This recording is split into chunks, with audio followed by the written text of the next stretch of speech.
أبي وتيزنا فقا حنت معالت الله تذكره هزبي مس هزبتات عالم كاسينو زنبر الله كابوزوز وصم سدرا بيتو داغ ما يزرخ بالله اسرا زفتلا فتحي حتى بلدي فتحي حتى بلدي سل هزب السمع تفتحي عند شعب الباد عند شعب تفتحي كسع ما اسيته راموت كفرحي سل هزب السمع فتحي عند شعب الباد عند شعب تفتحي كسع ما اسيو راموت كفرحي مفل لاي والورد مس ولادي يا أخل الناس تسمي وعدي تبسني ودم بوسع خدي حتى تتحي حتى فردي تتحي حتى فردي آخن بدلاي كندي دنفس يسو ناي بزحات على في وتلك يسو وحفا حيلو سدران أبسدت قسكيسو علي كتب الناس زقادتك يسو كابانو زقادو إيد هزبهم زنفسو بس اللاقي حسو قوام كيكسو عاد فتحي وزحاتي نادي ليتغي وحدات يوم سلاتي قسمنا ونغي عاد فتحي وزحاتي نادي ليتغي وحدات يوم سلاتي قسمنا ونغي تمابوتو لمهورات باباس مفتن زينتي من وتسعنا كفري هاي تخلو تعزبتي صباح كزير لحظاتي حزبنا يو خبر هابتي زينة سفنا بار رستي والسنع بد مجازاتي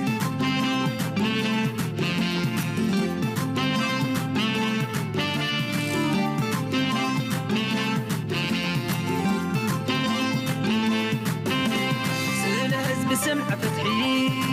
كنت شعب باد كنت شعب تفحي كسع ما أسيته لا موت كفرحي سله حزب السمع فتحي كنت شعب الواد كنت شعب تفحي كسع ما أسيو لا موت كفرحي كي كلت اخلي خبردي زبيت نويحو نفاسنا يزعودي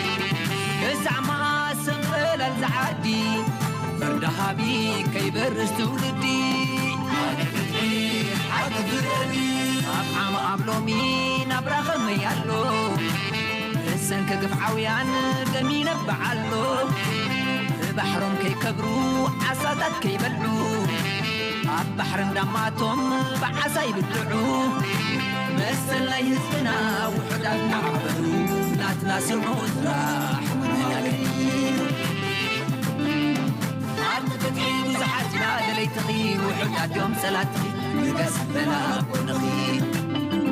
عاد فتحي وزحاتنا دلي تغي وحدات يوم سلاتي قسمنا ونغي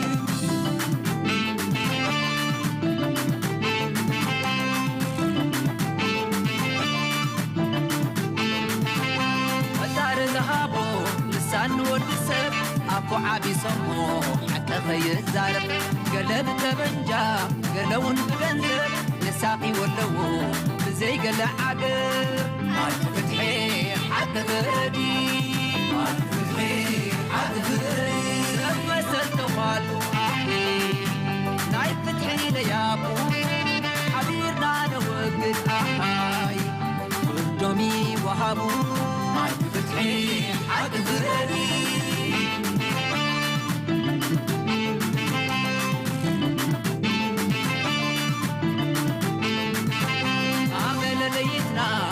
نتقبل سايح حيدنا تاريخ التفتح هزبي بزي حبرت بتصوم يلا نكبرت حاتنا تنقسى نفتح خلصانت عاد فتحي عاد تغربي عاد فتحي عاد تغربي ثم سلتقالوا أحي بعالم تخعبوا لمن يعنى يهزمهم أحي قدومي وخابوا عاد فتحي عاد تغربي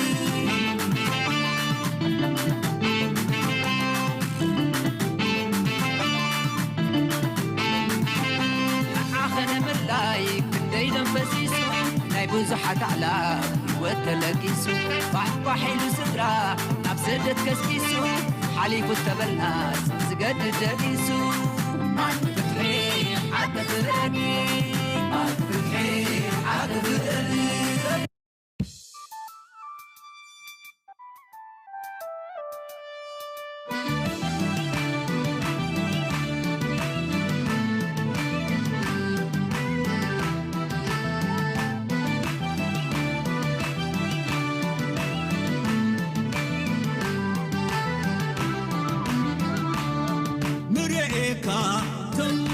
سمعك تم مرئيك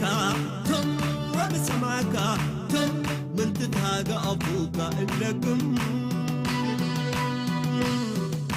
تم تم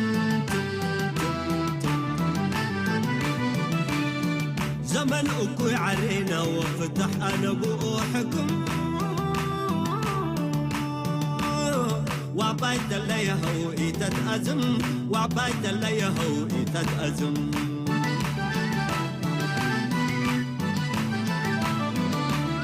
أنا لا توي أزم وعفويا يلقم أنا لا توي أزم وعفويا يلقم بازر وتساقم نية الشعب قد تتمم بازر وتساقم نية الشعب قد تتمم طيور قبوة حوال الأزم قبيل ديب حمم طيور قبوة حوال الأزم قبيل ديب حمم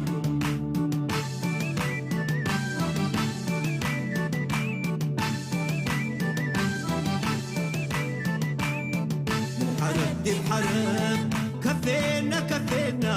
ينقب تجارب الحرب دي بحرب كفينا كفينا ينقب تجارب زلم دي بزلم كفينا كفينا ينبر دي بحلم سوبوا لك بالكراسي والدلاق الكرسي حلب سوبوا لك الكراسي والدلاق الكرسي حلب سميتوا انكري قبيلنا نزلم اريتريا نتألم سميتوا انكري قبيلنا نزلم اريتريا نتألم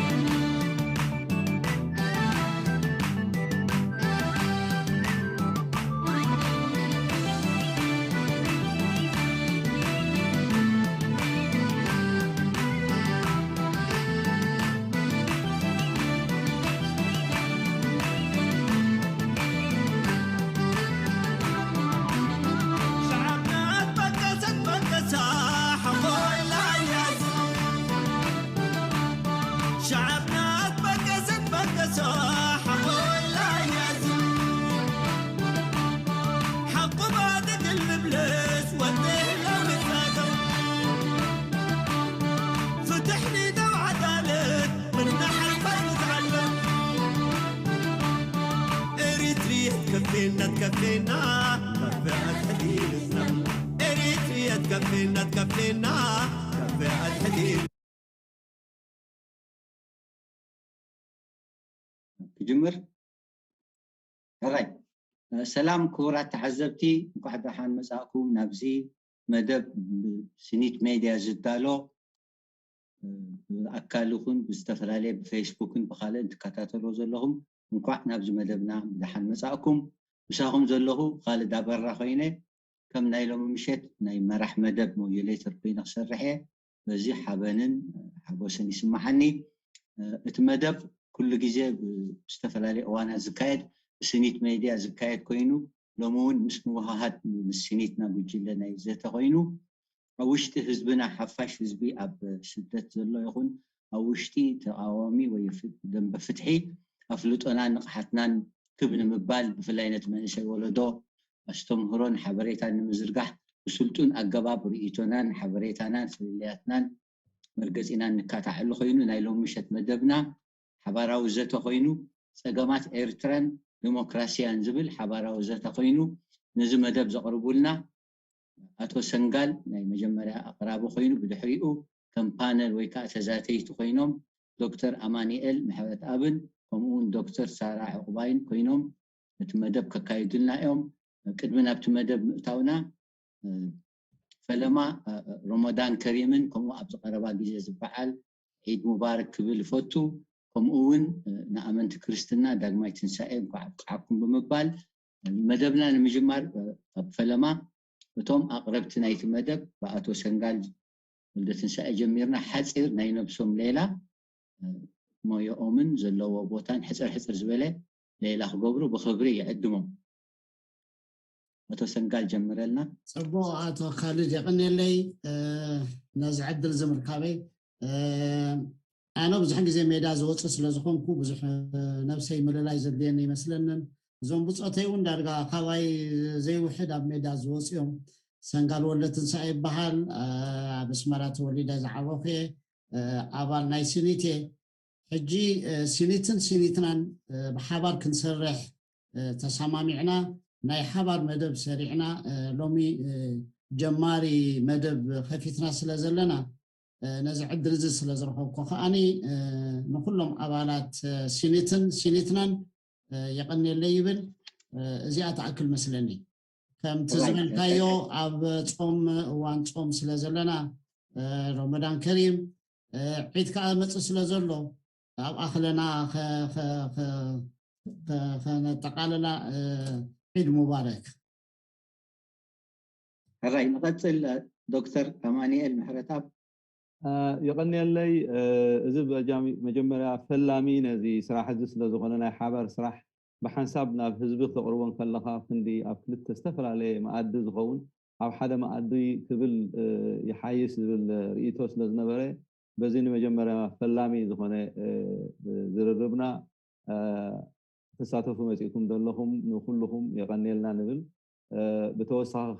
أب صوب ناي رمضان سلازلنا نتم أمنت مسلمنا رمضان كريم عيد كأب كورنر سلازلها سبوق نقولنا عمد تعنان سلام دم سألنا كخون كأني نقدر ما قدي تكستلي بزعباين دفرقين بين درجة بزح بيس لزوج صاحب زمسكوتنا مرة خبيثات مثلا زد لني مسلمين أماني المحرطة الرأي دكتور سارة مغباي كتسللنا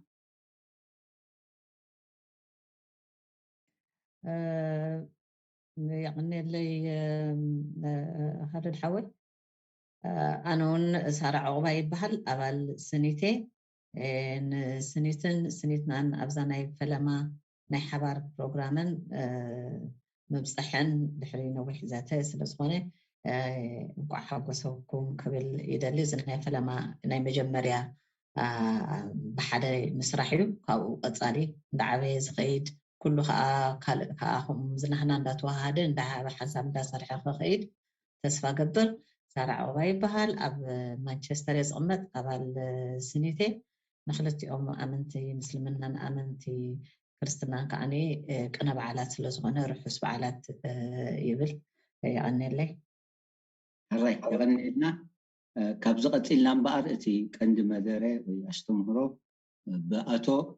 سنقال كقربلناي بجحريو نابتون بانل ديسكاشن ويكا تزاتيتر نسعبينا أتو سنقال مدب جمرنا صبو مدبي تقامات إريتران ديمقراسي نيو تقامات إريترا تقام تزيهلو كنزتي كوفا ميبالنا تقام سلوزولين عن زت زلنا إريترا زلو تقام كأني بمنتاج جميل كابو خمي كنتود أخمان يتقام كايو ኣብ ዝርዝሩ ከኣቱ ኣይደለን እየ ምክንያቱ ሰማዕተይ ኤሪትራውያን ስለ ዝኾንኩም ንቐባሪ ምርዳእ ክኸውን እዩ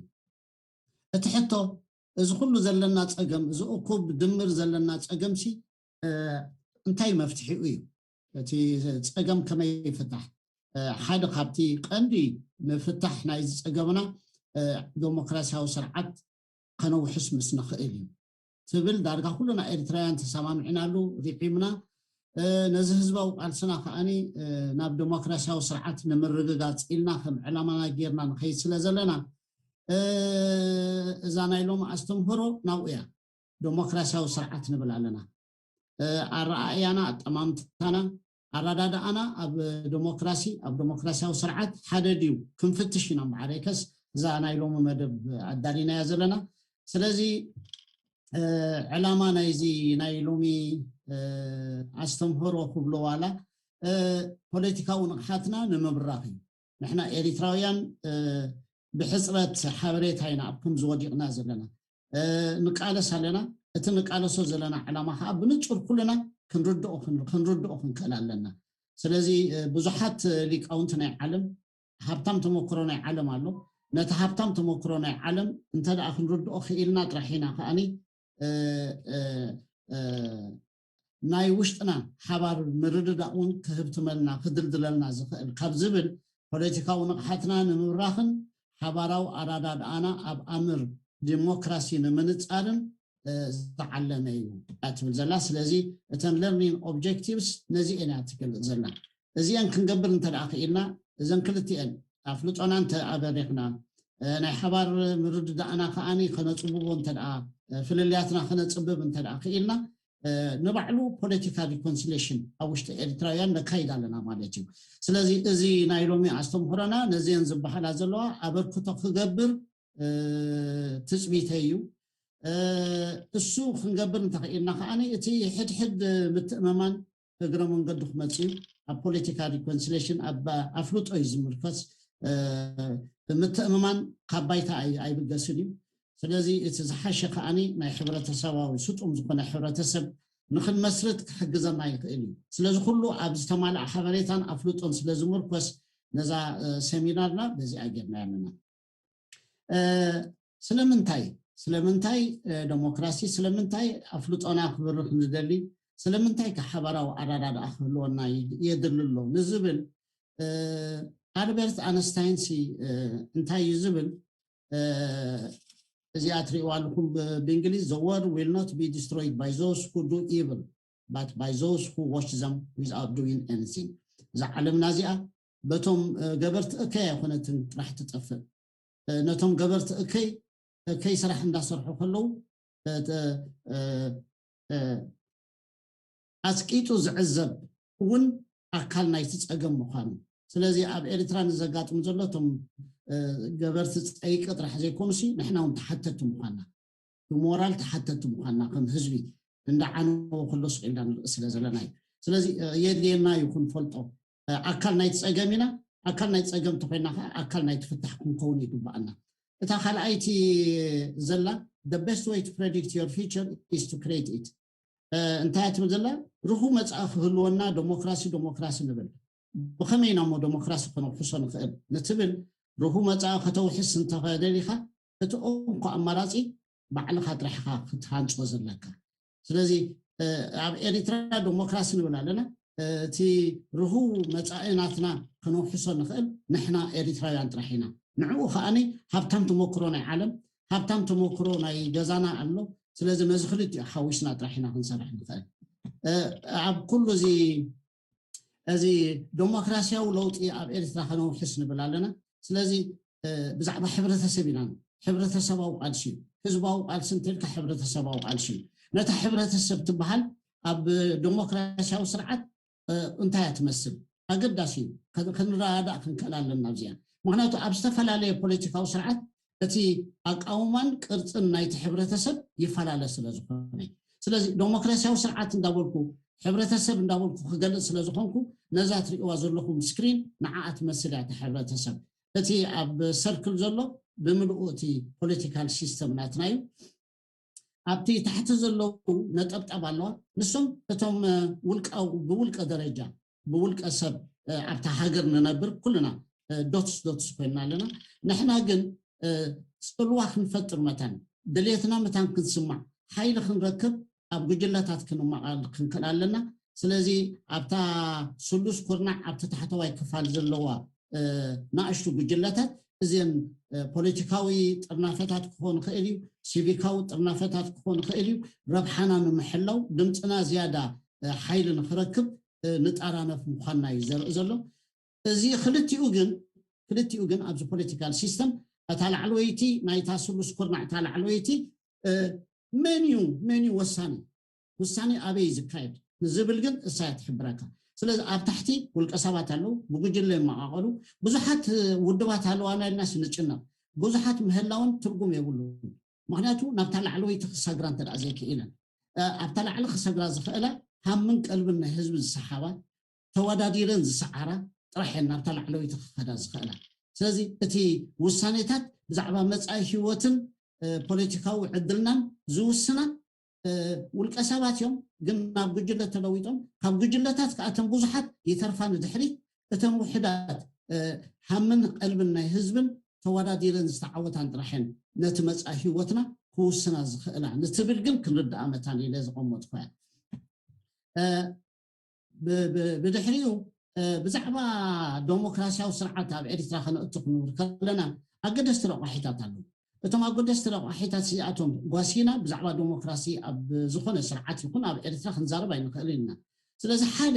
ኣገዳሲ ረቑሒ ኣብ ዲሞክራሲያዊ ለውጢ እንታይ እዩ ማሕበራዊ ረቑሒ ክህልወካ ክኽእል ኣለዎ ከም ሕብረተሰብ ዝተበታተንካ ክትኮን ትኽእል ኢኻ ሆሞጂነስ ሄትሮጂነስ ክትኮን ትኽእል ኢኻ ማሕበራዊ ረቑሒ ኣለካ ዶ እታ ዲሞክራሲ ኣብቲ ማሕበራዊ ረቑሒያ ትብገስ ኣብ ገሊኡ ኮመን ጉድ ብልዋ whatever it is ማሕበራዊ ረቑሒ ግን የድልየካ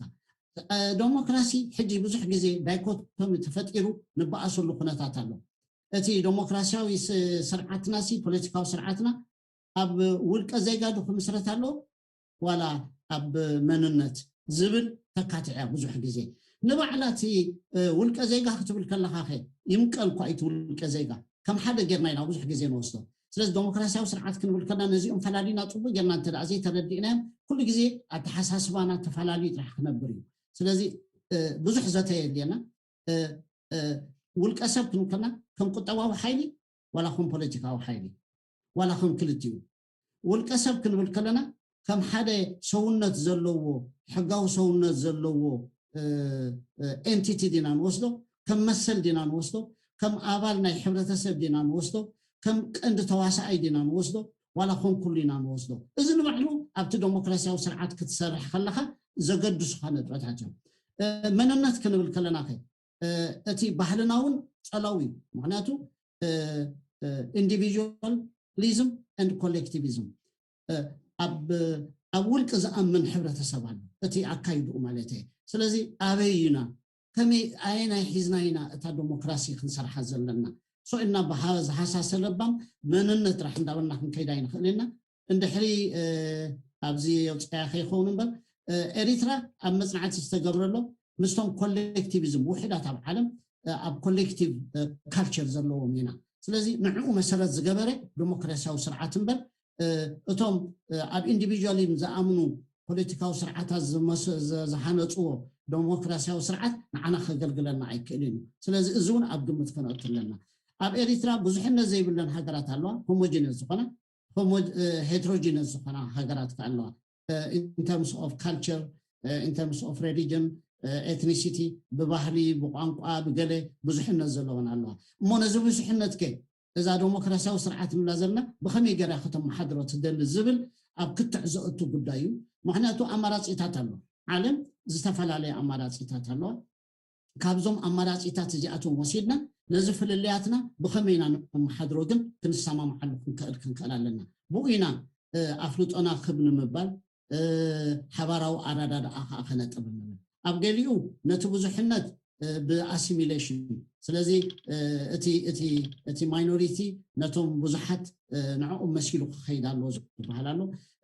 ኩሉ ፍልልያት ዘሎ ኣብ ሓደ ቁራዕ እቲኻ ኣምኪካ ሓደ ሃገራዊ ማሕበራዊ ምህንድስና ጌርካ ከተውፅለካ ዝብል ኣሎ ማልቲካልቸራሊዝም ዝብል ኣሎ ማልቲካልቸራሊዝም ንኩሉ ተቐቢልካ ኣሜን ኢልካ ከም ዘለዎ ተቐቢልካ ኣብ ፒስፉል ኮኤግዚስተንስ ብሰላም ክነብር ዝኽእል ፍልልይ ምዃኑ ኣሜንካ ኣብቲ ዲሞክራሲያዊ ስርዓት ምፍጣር ስለ ዝኾነ ኣይና ኢና ንደሊ ንዝብል ግን ክንግደሰሉ ኣለና ዓለም ንዝሓለፈ 30 ዓመት ኣብዚ እዞም ናይ ፖለቲካ ሊቃውንቲ ኣብዚ ሰፊሕ ክርክር ክገብሩ ፀኒሖም እዮም ሕጂ ግን ዳርጋ ናብ ሓደ ገጾም ይፅውዑ ኣለዉ በዓል ፉኪያማ ከይተረፉ ናይ ሊበራል ዲሞክራሲ 30 ዓመት ዝጣብቁ ዝነበሩ ሕጂ ሲቲዘንሺፕ ፖለቲክስ ጥራሕ ይዘድልየና ዝብሉ ዝነበሩ ኣብ ኣሜሪካ ኣትዩ መሰፀጎሞም ሕጂ ንመጀመርታ ግዜ ባላንስ ዲቪው ሚዛን ከይሓለካ ፈፂምካ ሓደ ርጉእ ዝኾነ ዘላቕ ዝኾነ ዴሞክራሲያዊ ስርዓት ክትተክል ኣይትኽእልን ኢኻ ናብ ዝብል በፂሖም ኣለዎ እሞ እዚ ብዛዕባ ዴሞክራሲያዊ ስርዓት ክንዛረብ ከለና ሲ ነዚ ጎሲና ይኹን ሓልፍ ኣይንኽእልን ኢና ናይ ሓባር መረዳእታ ኣብዚ ከዓ ክነጥርፍ ንክእል ኣለና ኣብ ውሽጢ ፖለቲካን ዴሞክራሲን ክትብል ከለኻ ኩሉ ግዜ ናይ ሓሳብ ውድድር እዩ እንዲና ንብል ዘለና ኣብ ዴሞክራሲያዊ ስርዓት ኩሉ ግዜ ውድድር ክህልወና ኩናት ክህልወና ናይ ተሓሳስባ ውድድር እቲ መዋግኡ ቦታ ኣየና እዩ እንተደኣይልና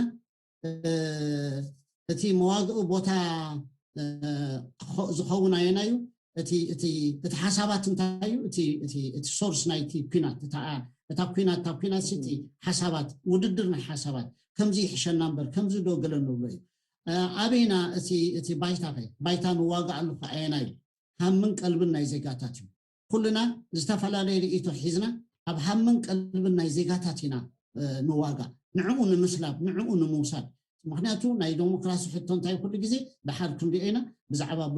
ብዙሓት ዝተቐበልዎ ከም ልክዕ ስለ ዝውሰድ ካልእ እንታይ ዘሎ ብዛዕባ ፖለቲካን ዴሞክራሲን ክትዛረብ ከለካ ኣብ ኤሮጳ ዝተካየደት ባሮሜትሪክ ሰርቬይ ኣላ መፅናዕቲ ኣካይዶም ሲ ንኤሮጳውያን ሓቲቶሞም እንታይ ሚሎሞም ዴሞክራሲ ሲ ጠለብ ምዃኑ እዩ ክገልፅ ደልየ ጠለብ ናይ ህዝቢ ኢኻ ተንፀባርቕ ካብ ተላዕሊ ንታሕቲ ዘይኮነ ሲ ካብ ታሕቲ ንላዕሊ ዝመፅእ ምዃኑ ሓቲቶም እንታይ ኢሎም ቀዳማይ ኣነ ዝደልዮ ሂውማን ራይት ኢሎም መሰል ሰብኣዊ መሰል ክወሓሰለይ ሰላም ክወሓሰለይ ከም ካልኣይ ህይወት ናይ ወዲ ሰብ ዓብ ዋጋ ኣለዋ ክብረት ክትረክብ ኣለዋ ሰብኣዊ ክብረት ንዓይ ሳልሳይ ኣብ መወዳእታ ዴሞክራሲ ኢሎም ስለዚ እንተደኣ ከምዚ ኢሎም እዚኦም ናይ ኤሮጳውያን እዩ ኣብ ኤርትራውያን ኣብዛ ሰዓት እዚኣ ሰርቬይ እንተንገብር ምናልባሽ ዴሞክራሲ ቀዳመይቲ ምኾነት ዝኾነ ኮይኑ ግን እዚ ይኹን እቲ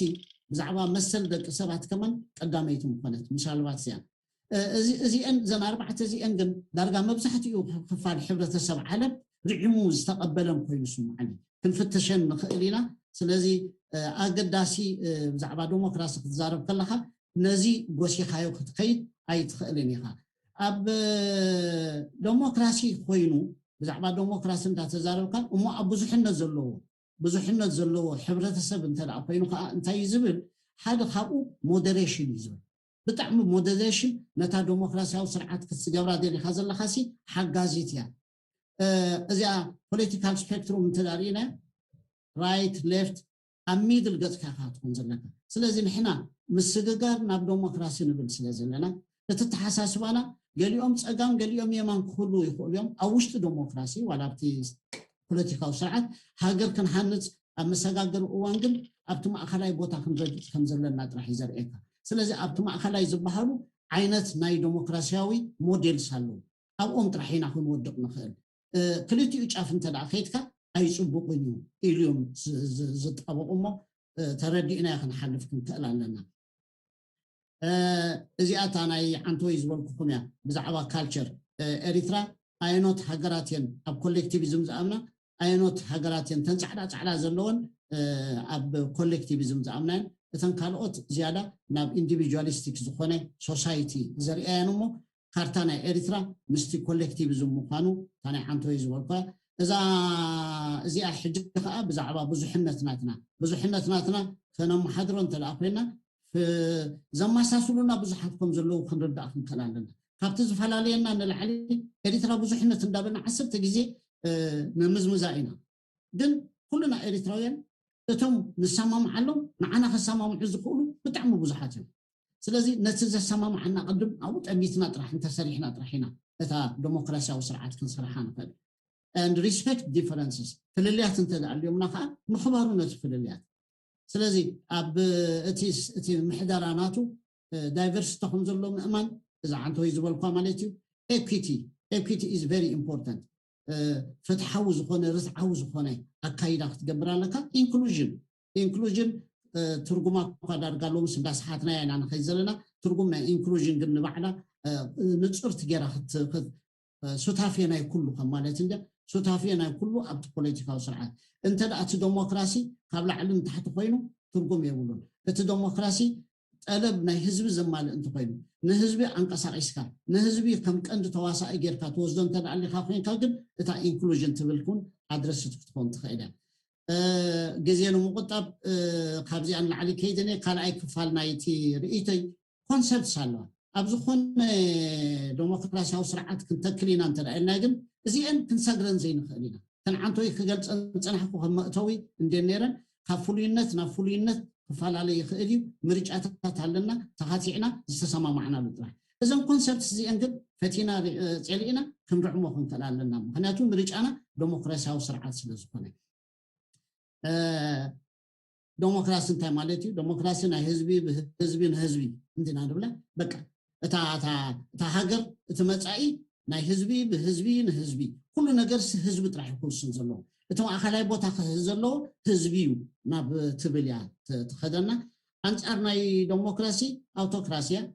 ውሕዳት ሰባት ነቲ ስልጣን ይቋጻጸርዎ ኣብ መንጎ ዘሎ ኩነታት ከዓ ኣኖክራሲ ኢሎም እውን ይገልጽዎ እዮም ስለዚ እዚ ከዓኒ ጽቡቕ ጌርና ክንርድኦ ክንክእል ኣለና ምክንያቱ ካብ አውቶክራሲ ናብ ዲሞክራሲ ኢና ንሰጋገር ምስግጋር ናብ ዲሞክራሲያዊ ስርዓት እንተዳኢልካ ካብ ሓደ አውቶሪታሪያን ናብ ሓደ ዲሞክራሲያዊ ስርዓት ንሰጋገር ኣለና ማለት እዩ ክትሰጋገር ከለካ ደረጃ ብደረጃ ዲኻ ትኸይድ ዋላ ናብ ዲሞክራሲ ነጢርካ ክትኸይድ ትኽእል ኢኻ ክንሪኦ ኢና ናብኡ ገጾ ዘእትወና እዩ እቶም ኮንሰፕትስ ሕጂ ዝብለን ዘለኹ እዘን ሓሙሽተ ኮንሰፕትስ እዚአን ግን ኩሉ ሰብ ኣብ ኩሉ ቦታ ኣብ ኩሉ ዓለም ድዕሞም ዝተቐበልዎን ስለ ዝኾነ ንሕና ክንቅበለን ጥራሕ እዩ ዘለና ቤዚክ ኮንሰፕትስ እየን መበገሲ እየን እዚኣተን ተቐዳመይቲ እንታይ ዲሞክራሲያዊ ስርዓት ክንሃንፅ ኢና ኣብ ኤሪትራ ንኸይድ ዘለና ንቃልስ ዘለና ንፅዕር ዘለና ንሓስብ ዘለና እንተዳኢልና ኩሉ ግዜ ብማጆሪቲ ብናይ ኣብዝሓ ድምፂ ኢና ንኸይድ ናይ ኣብዝሓ ድምፂ ማለት ግን ንናይ ውሕዳት መሰል ግን ክትረግፅ የብልካ ምዃና ግን ክትርዳእና ክትክእል ኣላ ዘይፈላለያ ክልቲአን ምዃነን እታ ካልኣይቲ ኩሉ ግዜ ኣብ ዲሞክራሲያዊ ስርዓት ክሃንፅ እየ እንተዳኢልካ ሕድገት ኮምፕሮማይዝ ሕድገት ዳ ትበሃል ዋላ ኣብ ሕድገት ንላዕሊ ኮምፕሮማይዝ ማለት እንካን ሃባን ክንፈልጥ ክንክእል ኣለና እንካን ሃባን ዘይፈልጥ ዲሞክራሲያዊ ስርዓት ክገብር ኣይክእልን እዩ ስለዚ ኣብ እንካን ሃባን ከዓኒ ሕድገት ኣሎ ኮምፕሮማይዝ እንትትገብር ኣለካ ሕድገት ኣሎ ኮምፕሮማይዝ ኩሉ ግዜ ንስኻ ገለ ክፋሉ ዊን ትገብር ገለ ክፋል ከዓ ሉዝ ትገብር እቲ ሓደ ክፋል እቲ ሓደ ንስኻ ዘይተሰማምዐ ከዓኒ ኩሉ ዊን ክገብር የብሉን ገለ ክፋሉ ዊን ይገብር ገለ ክፋሉ ከዓ ሉዝ ክገብር ስለ ዝኾነ ከም ዘለዎ ፈሊጡ ክዋሳእ ስለ ዘለዎ እታ ኮምፕሮማይዝ ትብል ኣገዳሲት እያ እተን ካልኦት እዚኣተን ፈፂመን እዛ ኢንዲቪጁዋል ፍሪዶም ንውልቃዊ ሓርነት ኢና ንኸይ ዘለና እዚ ኣብ ዝኾነ ሰዓት ኣብ ዝኾነ እዋን ኣዋጋዕ ዳጋ ዘይኣትዩ ኣብ መብዛሕትኡ እዘን ድልዱል ዲሞክራሲያዊ ስርዓት ሳስቴይነብል ዲሞክራሲ ኣዳልየን ዝበሃላ ዋላ ኣብ ግዜ ኣብ ስቴት ኦፍ ኢመርጀንሲ ኣብ ግዜ ሓደጋ ሰዓት እውን ኢንዲቪጁዋል ፍሪዶም ክገሃስ የብሉን ዝብል ኣብቲ ቅዋምን የቆምጡ እዮም ስለዚ ኣብ ዝኾነ ሰዓት ኣብ ዋጋዕ ዳጋ ክኣትዉ ዘይብሎም እዞም ሰለስተ እዚኣቶም እዮም እታ ካልኣይታ እታ ራብዓይቲ እቲ ወዲ ሰብሲ እግዚኣብሔር ዝፈጠሮ እግዚኣብሔር ዝሃቦ ፀጋ ኣላህ ዝሃቦ ፀጋ ስለ ዝኾነ እታ ሂወቱ ዓባይ ነገር እያ ክብሪ ኣለዋ ክብሪ ናይ ወዲ ሰብ ሪኮግናይዝ ምፍላጥ ኣፍልጦ ምሃብ ማለት እያ ስለዚ ዝኾነ መንግስቲ ንግገብር ንኩልና ክጠቕመና ኢልና ኣብ መወዳእታ ግን ንክብርን መሰልን ወዲ ሰብ ዝግህስ መንግስቲ ክንፈጥር የብልናን ስለዚ ነቲ መንግስቲ ቀይዲ ትገብር እያ መንግስቲ ንዓና ዘርባሕና ነገር ናይ ሓባር ክንገብር ንኽእል ኢና ነዚኣቶም ግን ቀይዲ ንገብረሎ ንዓኻ ኣይምልከትን እዩ ፈጣሪ ኣላህ ዝሃቦ ፀጋ ንወዲ ሰብ መንግስቲ ስለ ዝኾንካ ንስኻ እታ ሓምሸይቲ ናይ መወዳእታ ኣብ ዲሞክራሲያዊ ስርዓት ማዕርነት ኣሎ ንማዕርነት ከዓ ኩሉ ግዜ ክንሰርሓላ ክንክእል ኣለና እዚኣተን እተን ዓበይቲ ረቋሒታት እየን ክስገራ ዘይክእላ ዲሞክራሲያዊ ስርዓት ክንገብር ኢና ኢለን ዝብገሳ ሃገራት ግን ነዘን ሓሙሽተን እንዳወሰዳ ክጅምርኦ ከለዋ ግን እቲ ፋውንዴሽን እቲ መሰረት ግን ክልተ ዓይነት ኣማራፂታት ኣሎ ሚኒማሊስት ዝበሃሉ ማክሲማሊስት እቲኦም ብውሕድ ንጀምር ዝብሉ ስለዚ ነዛ ኤሌክቶራል ዲሞክራሲ ጥራሕ ሓደ ርትዓዊ ዝኾነ ሓራ ምርጫ ክነካይድ ክንክእል ኣለና ንሱ ከም ፋውንዴሽን ወሲድና ንዘላቂ ዲሞክራሲ የተኣታትወና እዩ የብፅሓና እዩ ኢሎም ብከምዚ ኣይምገሱ እቶም ሓደ ግን ማክሲማሊስት ዝበሃሉ ኣይኮነን እዚ ስርዓተ ምርጫ ዲሞክራሲያዊ ስርዓተ ምርጫ ንበይኑ እኩል ኣይኮነን ብዙሓት ሃገራት ሕጂ ኣብ መጽናዕቲ ዝረአ እንታይ በዛ ሚኒማሊስት ኢለን ይጅምራ ኣብ መወዳእታ ቀልጢፈን ባክስላይድ ይገብራ ንድሕሪት ሸርተት ኢለን ከዓ ይምለሳ ንባዕሉ እዚ ምርጫ ስርዓተ ምርጫ ንበይኑ the fallacy of election እዮም ዝብሎ የዳናግረካ የጋጌካ ተመሊስካ ሸርተት ንኽትብል ዕድል ይዝኸፍት ስለዚ ናብቲ ሙሉእ ዝተማለአ መልክዕ ናይ ዲሞክራሲያዊ ስርዓት ክንከይድ ክንክእል ኣለካ ምክንያቱ ምስግጋር ናብ ዲሞክራሲ ንብል ስለዘናስ በታን እሽተይና እንጅምር በቲ ዝዓበየ ይኽፋል ንሕና ኣብ ደንበ ተቃውሞ ናይ ኤሪትራ ሕማቅ ባህልላትና በቲ ዝወሓደ ዘራዳድኣና ሓቢርና ንስራሕ ንብል ስለምንታይ በቲ ዝበዝሐ ዘራዳድኣና ሓቢርና ንስራሕ ዘይንብል ከምኡ ስለዝኾንና ጥራሕና ከዓኒ 30 ዓመት በታ ዝወሓደት ንብልሞ ኣብታ ዝወሓደ ጥራሕ ጋማን እንዳበልና ክንነብር ንፍትን ዘለና ስለዚ እዚ ዲሞክራሲያዊ ስርዓት ምስግጋር ናብ ዲሞክራሲ ንብሎ ዘለና ብዝወሓደ ኣይንብል ምክንያቱ እዚኦም እንደምቶም ኮንሰፕት እቶም ዝበዝሑስ ንኩልና ዘገድሱና ስለዝኾኑ ብከምኡ እንተሓሰብናዮ ዝሓሸ ኣማራፂ ይብል ዲሞክራሲ ኣብ ዓለም ምዕባሊኡ ንሕርኸናስ ዲሞክራሲ ንኤርትራውያን ከም ቃል ሓዳስያ ማለት ናይ ባዕሉ ቋንቋ እቲ ተግባር ግን ንነዊሕ ግዜ ኣብ ሃገርና ክፍፀም ዝፀንሐ እዩ ስለዚ ዲሞክራሲ ክትብል ከለካ ባዕዳዊ ቃል እዩ ህዝብን ህዝቢ ባዕሉ ምምሕዳር እያ ተስምዕ ዘላ ኢና ንብል ዘለና ናይ ግሪክ እዩ ናይ መጀመርታ ኣብ ፀባብ ከተማ ሲቲ ስቴት ዝብልዎን ሓንቲ ከተማስ ሃገር ኣብ ዝነበረትሉ እዋን ዘማዕበልዎ እዩ ዳርጋ 1000 ዓመት ገይሩ ክኸውን ክእል ሕጂ እሳቶም ካብ ዘማዕብልዎ ኣብ መወዳእታ ግን ምድኻም ናይቲ ንግስነት ናቶም ምስ መፀ ንብዙሕ ዓመት ከዓኒ እቲ ዲሞክራሲ ዝብል ኣምር ጠፊኡ ነይሩ ዳሕር ቀስ እንዳበለ ክመፅእ ጀሚሩ ሕጂ ሎሚ ግን ከም ስርዓት ናይ ምሕደራ እዚ ዝሓለፈ 100 ዓመት ግን ዳርጋ እቲ ዝሓሸ ኣማራፂ ስርዓተ ምሕደራ ናይ ሃገር እዩ ተባሂሉ ዳርጋ ዓለም ርዒማ ትቅበሎ ዘላ ምዃኑ እዛ ቻርተር ኢኹም ኣለኹም ንሳያ ተርእየካ ብዛዕባ ዲሞክራሲ ግስጋሴ ናይ ዲሞክራሲ ክንርኢ ከለና ከም ማዕበል እዩ ቀዳማይ ድሕሪ ካልኣይ ኩናት ዓለምን ዝበዝሓ መፅን ኣብ ካልኣይ ዝበሃል ኣብዚ ብኮሎኒ ዝነበራ ካብ ኮሎኒ ሓራ ምስኮና ሃገራት ነፃነትን ኣብ ዝረኸባሉ ሰዓት እቲ ካልኣይ ማዕበል ናይ ዲሞክራሲ ንብሎ ብዙሓት ሃገራት ናብ ዲሞክራሲያዊ ስርዓት ኣትየን እቲ ሳልሳይ ንብሎ ካብ 1989 ምስ ምፍራስ ናይ ሶቪየት ሕብረት ብዙሓት ሃገራት ከዓኒ ናብ ዲሞክራሲ ተፀምቢረን እዚኣ ብቅልል ዝበለት ናብ 3 ትምቀል ገሊኦም ናብ 7 እውን መቕልዋ ብቅልል ዝበለ ግን እንታይ ዝረዳእና እዚ ከምኡ ዌቭስ ከም ዘሎ ድሓር ስለምንታይ እዚኣ ዝግደሰላ ዘለኹ ድሓር ኣብ ድሕሪት ክመፅእ ግን ኣገዳሲት እያ እዚኣ ሸውዓተ እዮም ንበሎም 3 ማዕበላት ንግስጋሴ ናይ ዲሞክራሲ ኣብ ዓለምና ኣለው የገድሱና ስለምንታይ ናብ ዲሞክራሲ ንግደስ ግን ስለምንታይ ምርጫና ዲሞክራሲያዊ ስርዓት ኮይኑ ዲሞክራሲያዊ ስርዓት ኮይኑ ንብሎ ዘለና ሓደ ሰብኣዊ መሰል ሰብሲ ሓርነቱ ይደሊ ስለዚ እታ ዝሓሸት ሰብኣዊ መሰል ከተውሕዝ ትኽእል ፖለቲካዊ ስርዓት እዛ ዲሞክራሲያ ካልእ ብዛዕባ ጥዕና ምሻለካ እዚ ቻይልድ ሞርታሊቲ በሎ ዋላ ላይፍ መዓት ናይ ጥዕና መለክዒታት ተገይሩ ኣብ ዓለም እቲ ዝሓሸ ወዲ ሰብ ኣብ ጥዕና ምዕባለ ናይ ጥዕና ዝረኸበሉ ካብ ኣብ ዘይ ዲሞክራሲያዊ ሃገራት ኣብ ዲሞክራሲያዊ ሃገራት እዩ ዝነውሐ ዕድመ ዘለዎ ኣብ ዲሞክራሲያዊ ሃገራት እዩ ዝበዝሕ ኣብ ዘይ ዲሞክራሲያዊ ሃገራት ስለዚ ንሕና እውን ንነዊሕ ግዜ ክንፀንሕ እንደሊ ዝሓሸ ናይ ጥዕና መነባብሮ ክህልወና እንደሊ ስለዚ ዲሞክራሲ መሪፅና እያ ዲሞክራሲ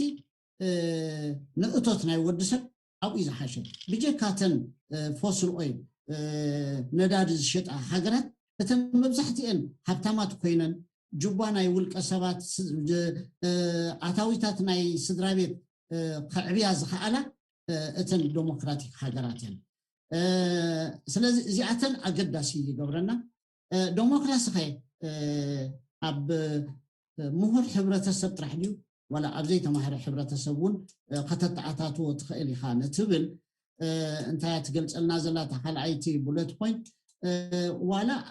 በተዛማዲ ኣብ ዝተማሃረ ሕብረተሰብ እንተዳልካ better educated ዝኾነ ሕብረተሰብ እንተዳልካ most likely ዲሞክራሲ ከተተኣታቱ ኣብ 1970ታት ሲ እተን ኮሎኒ ዝነበራ ተታሒዘን ዝነበራ ሃገራት ካብ ኮሎኒ ነፃ ምስኮና እቲ ዝሓሸ ናይ ትምህርቲ ዕድል ዝነበረ ቀልጢፈን ንሳተን ናብ ዲሞክራሲ ክኸዳ ከም ዝኽኣላ ክሰጋገራ ከም ዝኽኣላ ኣብ ትምህርቲ ዝሓሸ ዕድል ዘይነበረን ብዙሕ ትምህርቲ ዜጋታትን ዘይተማሃረ ከኣኒ ናብ ኣውቶሪታርያን ገፀን ከም ዝኸዳ መፅናዕትታት ይሕብሩና ስለዚ እዚአን ከም ረቋሒታት ብዛዕባ ምስግጋር ናብ ዲሞክራሲ ክንብል ከለና ካልእ ነጥበላ ድሓር ክንመፃይና بحافشي أخي ديمقراطية خلينا نقول حجي انتاي يحز كم زحنت نجر كيت مثلا تاع ديمقراطية بوحدو خاني إذا نتريون زلهم تاع ديمقراطية أما أخل انت الأجرة 4 أعنو دالوا كم زت أولى ب4 أجرة أو تبل حنتي خاطن أجرة تاع تسيرة تاع ديمقراطية أو كتب لا يدخلنا سلازي أب4 إن كنا دلدلن تلالنا ديمقراطية وسرعة أو إرث راح نتكلين أنت لعنا نزن 4 أنا عنود كي تخلنا بسلسة عنود راح ديمقراطية أو كتب لا يدخلنا بخلت عنود راح أو كتب لا يدخلنا بحنت أنا فستايت راح عندي أو كتب لا يدخلنا سلازي هذا بوكلنا معناته سيت ستيت عقلنا بزح زبالة سلازله سرعة مريج أخلونا خلاله توكلتنا حزب كله خلاله وكلنا ناي وكلنا منجستي خينا خدمات ندخل ابتينا وكلنا ناي منجستي نبلوجن بجحريو خاني بزح نطبطات علو سيلكا وكيل كاس سدد كطرحسي تماليو مالت كم زي كونه يرينا اتخال مخبار سبع او سلات نبلو اتم مخبار سبع او مسلات نبلو ساتون سلسته ጨናፍር ኣለዎም እቲ መንግስቲ ቁጥጥር የድልዮ ሓያል ቁጥጥር ናይ መንግስቲ የድልዮ نعم زملكت كأني 3 نجارات هلو شارع زي بلو منقستاوي أبيات صحفتات كأين دينا زون نبعلو كل 3 نجارات هلو كنتم قولوا زلنا حزب خاني تساتفاي لطف تساتفاي ترجم زلوا تساتفاي أبت مسرح ناي موسان خون خلالو السون نبعلو زخن بالكندل خلنا ጨንፈራት አለው ናብነ ተሳታፍነትና ህዝቢ እንዳለና خلناسي ባይታ ዓዲ ከተደልድል ንባይታ ዓዲ ነፃነት ዘይትህብ ዲሞክራሲ አባይታ ዓዲ ህዝቢ ስለዝተኣከለ ኣኪበ ነይረሞ ህዝቢ ዘትይሞ እንዳበልካ ዝግበር ምቀሻሽ ካብኡ ክንወፅእ ክንከላልና ናይ በሓቂ ባይቶኦም ባዕሎም ዝቋጻጸሩ ካለ ብላዕሊ መጽዩ ጻጽ ዘይገብረሎም ጽልዋ ዘይፈጥረሎም ምዃኑ ከኣረጋግጽና ዲና ዝብሉ ነጥብታት ኣለውሞ ንመዘኻኸሪ ጥራሕ እንዴ ኣብቲ ዲስካሽን ድሓር ክህብቲ ምኽእል እዩ ግዜ ስለ ዘይብልና ድሓር ከብርሃ ክፍትነ ሕጂ ግን ክሓልፋ ብድሕሪኣ ትመጽእ እንታይ እያ እሞ ዲሞክራሲ እንተዳኢልና ዲሞክራሲ ሓደ ድዩ ወላ ደረጃታት ኣለዎ ሎሚ ኣብ ዘለናዮ እዋን ዓለም ርዒሙ ዳርጋ ተቐቢልዎ ዘሎ እዚ ዲሞክራሲ ኢንዴክስ ዝበሃል ንኩለን ሃገራት ብሓደ መለክዒ ገይሮም ክምስርትዎን ክግምግምዎን ስለዝደለዩ ሱሳ መለክዒታት ኢንዲኬተርስ ገይሮም ኣብ 5 ዓበይቲ ካታጎሪስ ከኣመቂሎም የጽንዕዎን እዚ ኢኮኖሚክ ኢንተለጀንት ዩኒት ዝበሃል ኣዝዩ ፍሉጥ ዝኾነ ትካል ኣብ ዩኬ ዝቕመጥ እዩ ዳርጋና ዓለም ሕጂ ከም ሓደ እሙን ምንጭ ናይ ሓበሬታ መገምገሚ ንኩሉ እንዳገበረ ዓመት ዘውፅኦ እዩ እዚኣ ሕጂ ሂበኩም ዘለኹ ናይ 2020 ናይ ሕጂ ኣብዚ እዋን እዚ ዘውፅኣ ሪፖርት ናቱ መሰረት ገይረ ስለዚ እዚ ሓደ ካብቲ እሙን ሓበሬታ ተባሂሉ ዝግለጽ ዘሎ እንዲሁ ንዲሞክራሲ ኣብ 5 ካታጎሪስ መቂሎም እንደገና ከዓ ኣብ 5 ጉጅለታት እዮም ዝመቕልዎ እቲ መለክዒ ናብ 4 ጉጅለታት ከዓ ሃገራት ይመቕለን እተን ሓደ ነጥብ እንታይም ዝብዎ ኣብተን 5 እንታይን ዝብላ ሞኖልአየን ሓደ ነቲ ስርዓት ምርጫ እዮም ዝልክዕዎ ስርዓት ምርጫ ኣሳታፊ ዶ ነይሩ ፍሪ ኤንድ ፌር ፕሉራሊዝም ነይሩዎ ዶ ኩሎም ቶም ክወዳደሩ ዝኽእሉ ሓሳባት ኣብ ውድድር ከኣትዮም ዶ እታ ፍሪ ኤንድ ፌር ጥራሕ እንዳ ነይራ እዚኣቶም ግን ፕሉራሊዝም ናቱ ዝተፈላለዩ ሓሳባት ክቐርብ ክኢሉ ኣይከኣለን ኣብ ግምት እውን የእትዎ ካልእ እቲ መንግስቲ ፋንክሽኒንግ ጋቨርንመንት ናይ ብሓቂ ኢፌክቲቭ ኤንድ ኤፊሽንት ዝኾነ መንግስቲ ኣሎ ዶ እዚ እንተዘየለ ዲሞክራሲ ክስስን ኣይክእልን እዩ ፖለቲካል ፓርቲሲፔሽን ኣብዚ ንባዕሉ እቲ ንሰልፍታት ዝእዝዝ ንሰልፍታት ንምስራት ዝቕይድ ሕጊ ነቲ ዝተፈላለየ ኣተሓሳስባታት ክመፅእ ዝዕንቅፍ ድስ ዋላ ዘሳስዩ እቲ ፖለቲካዊ ካልቸር እቲ ፖለቲካዊ ባህሊ ናይቲ ሕብረተሰብ ብዛዕባቶም ሲቪል ሊበርቲስ ዝብሉ እዚኦም እዮም ሓሙሽተ መለክዒታት በዚኦም እንደገና ነዚኦም መቃቂሎም ናብ ሱሳ ነቶም ኩለን ሃገራት ምስ መቐልወን ናብ 4 መቂሎም ስለዚ ገሊአን ፉል ዲሞክራሲ ኣለወን ዝተማልአ ዲሞክራሲ ኣለወን ዝበሃላ እቲ ቁፅሪ እቲ ማእከላይ ገምጋም ናይቲ ዝረኸብኦ ስኮር ካብ 8 ክሳብ 10 ዝረኸባ ዘበለ ዝተማልአ ዲሞክራሲ ፉል ዲሞክራሲ ኣለወን ይበሃላ ንሰን እውን ንባዕለን ካብ 9 ክሳብ 10 ካብ 8 ክሳብ 9 ኢሎም ኣብ ክልተ መቕልወን ባይ ዘ ወይ ኣብ ዓለምና እዚ ፉል ዲሞክራሲ ኣለወን ዝበሃላ 23 ሃገራት ጥራሕን ዘለዋ ኣብ 2020 ዝብል ዘለኹ ነዚ ፉል ዲሞክራሲ ዘስተማቕሩ ዘለዋ ሃገራት ብሃገር ደረጃ 13.8 ካብ ሃገርና እየን ካብ ብፖፑሌሽን ተወሲድካ ግን 8.4 ሚእታዊ ጥራሕን እቲ ካልእ ፍራውድ ዲሞክራሲ ፀገም ዘለዎ ዲሞክራሲ እዩ ኣሎ ግን ሕፅረታት ኣለዎ ዝበሃሉ ካብ 6 ክሳብ 8 ትረክብ 52 ሃገራት ኣለዋ ኣብ ዓለም ኣብዛ ሕጂ እዚኣ እዚአን ከዓ 35 ሚእታዊት ናይተን ሃገራትን ወይ ከዓ 41 ሚእታዊት ናይ ህዝቢ ናይ ዓለምና ዲሞክራሲ ኣለዎ ግን ገለ ጉድለታት ኣብቲ ዲሞክራሲ ኣለዎ ፍራውድ ዲሞክራሲ ዝብሉ ሳልሳይ ሃይብሪድ ናይ ክልቲኡ ባህሪ ዘለዎ ገለ ክፋል ናይ ምልኪ ገለ ክፋል ናይ ዲሞክራሲ ዓይነት ዘለዎ ኣካይዳ እዩ እዚአን እውን ካብ 4 ክሳብ 6 እየን ዘለዋ 35 ሃገራት እውን ኣለዋ 21 ሚእታዊት ናይ ሃገራት ናይ ዓለምና እየን 15 ሚእታዊት ናይ ህዝቢ ዓለም ከዓኒ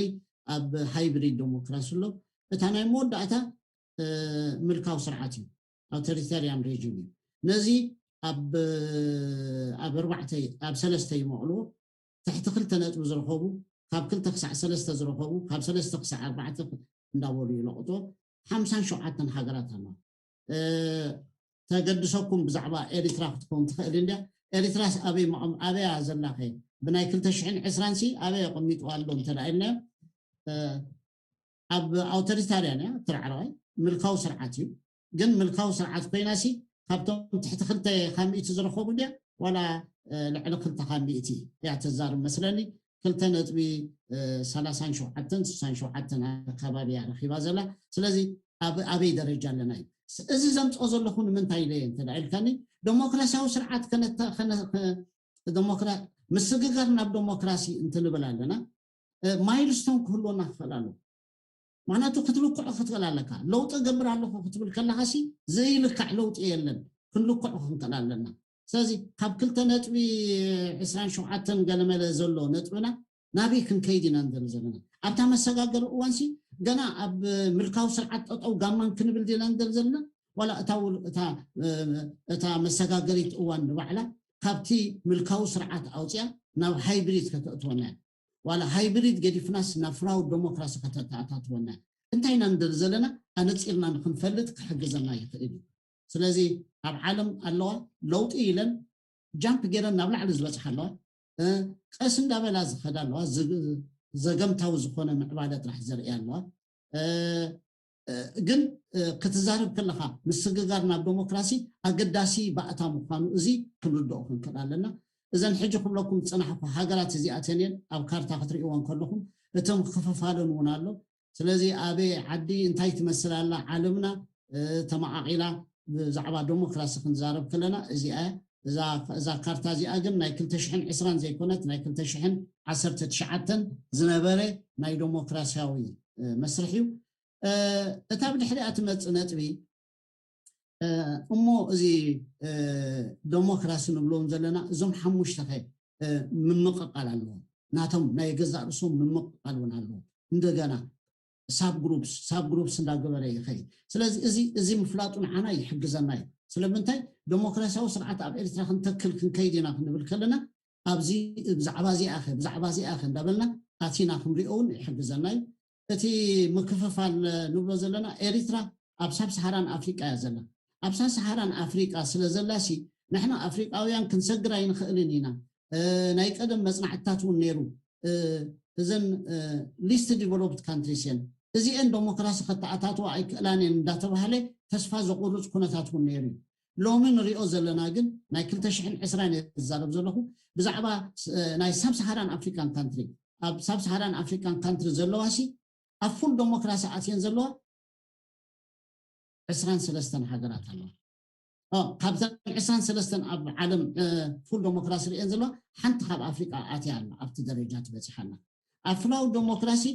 52 ሃገራት ኣለዋ ኢለኩም ነይረ 6 ካብ ሳብ ሰሃራን ኣፍሪቃ በፂሐን ኣለዋ ነዚ ደረጃ እዚ ንሃይብሪድ 35 ኣለዋ ኢለኩም ነይረ 13 ካብ ሳብ ሰሃራን ኣፍሪቃን ኣትየን ኣለዋ ስለዚ እንታይ እዩ ዘርእየና ህላዌና እቲ ቁጠባዊ ማሕበር ቁጠባዊ ምዕባለና ትሕት እሞ ዲሞክራሲ ንዓና ክኸውን ኣይክእልን እዩ ንኸይንብል ኣብነታት ኣለዋ ንዕኡ ሰጊረን ዝኸዳ እሞ ንዕኡ ክሕግዘና ይኽእል ክኸውን ኢለ በብ ዘብኡ ናይ ኖርስ ኣሜሪካ ዌስተርን ዩሮፕ ገለመለ እንዳበልካውን ትርኢኻ ንሳብ ሰሃራን ኣፍሪካን ካንትሪ ተገድሰና ዘላ እዚአን እቲ ናይ ሳብ ሰሃራን ኣፍሪካን ካንትሪ እንታይ ይመስል ከም ዘሎ እዚኣ ዝያዳ ተገድሰና ዝብልኳ እዛ ሕብሪ ሂብያ ዘለኹ ባንዴራ ኢትዮጵያ ሒዞምና መፂኡ ከይትብሉ እሳቶም ዝሃብዎ እዩ ነቲ ፉል ዲሞክራሲ ቀጠልያ ሂቦሞ ድሓር ብጫ ሂቦሞ ድሓር ቀይሕ ስለ ዝሃብዎ እዩ ናተይ ምርጫ ኣይኮነን ስለዚ እንታይ ዘርእየና ዘሎ ግን ኣቨሬጅ ናይ ሳብ ሰሃራን ኣፍሪካን ካንትሪ ክንደይ እዩ 4.16 ስለዚ ንሕና ኣብ መሰጋገር እዋን ብውሕዱ ነታ ሳብ ሰሃራን ኣፍሪካን ካንትሪ 4.16 ንዓኣ ክንሓልፋ ዲናስ ኣይንሓልፋን ንሕና ኢና ምሽ ዓንተ ኢልና መፃኢኻ ባዕልኻ ኢኻ ክትጥፍጥፋ ዘለካ ኢና ንብል ዘለና ስለዚ ንዓና ዝምልከት ስለ ዝኾነ ህዝቢ እዩ ነዚ ማይልስቶን ኣምፂኡ ሸጥ ኢሎም ዓንጡ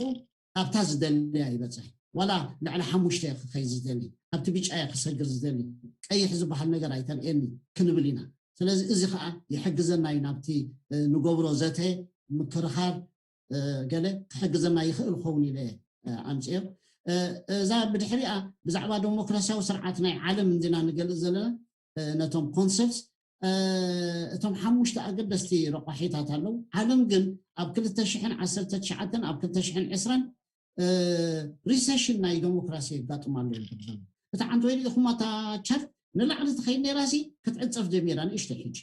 እዚ ኮቪድ ምስ መፅኻ ብዲሞክራሲ ብጣዕሚ ዓንቂፍዎ ምክንያቱ ገዛኻ ኮፍ ምባል ኮፈል ንባል ንባዕሉ ሊሚቴሽንስ እንዲኻ ትገብሩ ዘለኻ እሱ ንባዕሉ እውን ሓደ ካብቲ ነጥቢ ናብ ምጉዳል መፅኡ ስለዚ እንታይ እዮም ዝብሉ ዘለዉ ግን እዚ ዝረአ ዘሎ ሕጂ እዚ ባክስላይዲንግ ንቁልቁል ገፅካ ምውዳቕ ፅቡቅ ግስጋሴ ኣርኤንሲ ሕጂ ቁልቁል ገፀን ይልውጥ ኣለዋ ዝበሃላ ዘለዋ ይብሉ ኣለዉ ኣብቲ ፓርቲሲፓቶሪ ኤንጌጅመንት ኣብቲ ተሳትፎ ናይ ህዝቢ ለውጢ ይገበራን ኣብቲ ውክልና ናይ መንግስቲ ለውጢ ይገበራን እተን ክልተ ቀዳሞት ኣብዚ ዝብልዑ ዘለኹ ይስሕቁ ኣለውቶም ህዝቢ ዋላ ሓንቲ ፀገም የብልና ናብዚ ይብሉ እቲ ዝዓበየ ፀገም ዘጋጥም ዘሎ ኣብቲ ኢምፓርሻል ኣድሚኒስትሬሽን እቲ መንግስታዊ ትካላት ኣብኡ እዩ ፀገም ምክንያት ይረክብ እሞ ኮቪድ ገለመለ ኢሉ ፀገማት ክመፅእ ከሎ ነቲ መሰል ናይ ደቂ ሰብ እቲ ፈፃሚ ኣካል ሽዑ እዩ ምክንያት እንዳረኸበ ኣርሚ ትሽትን ዝጅምር ኢድካ ክጠውየካ ይጅምር ኢሎም እዮም ዘርእዩና ዘለዉ ንሱ ክጠውየካ እንተደኣ ጀሚሩ ኣውቶማቲካሊ እተን ክልቲአን ብዛዕባ መሰል ወዲ ሰብን ኣብ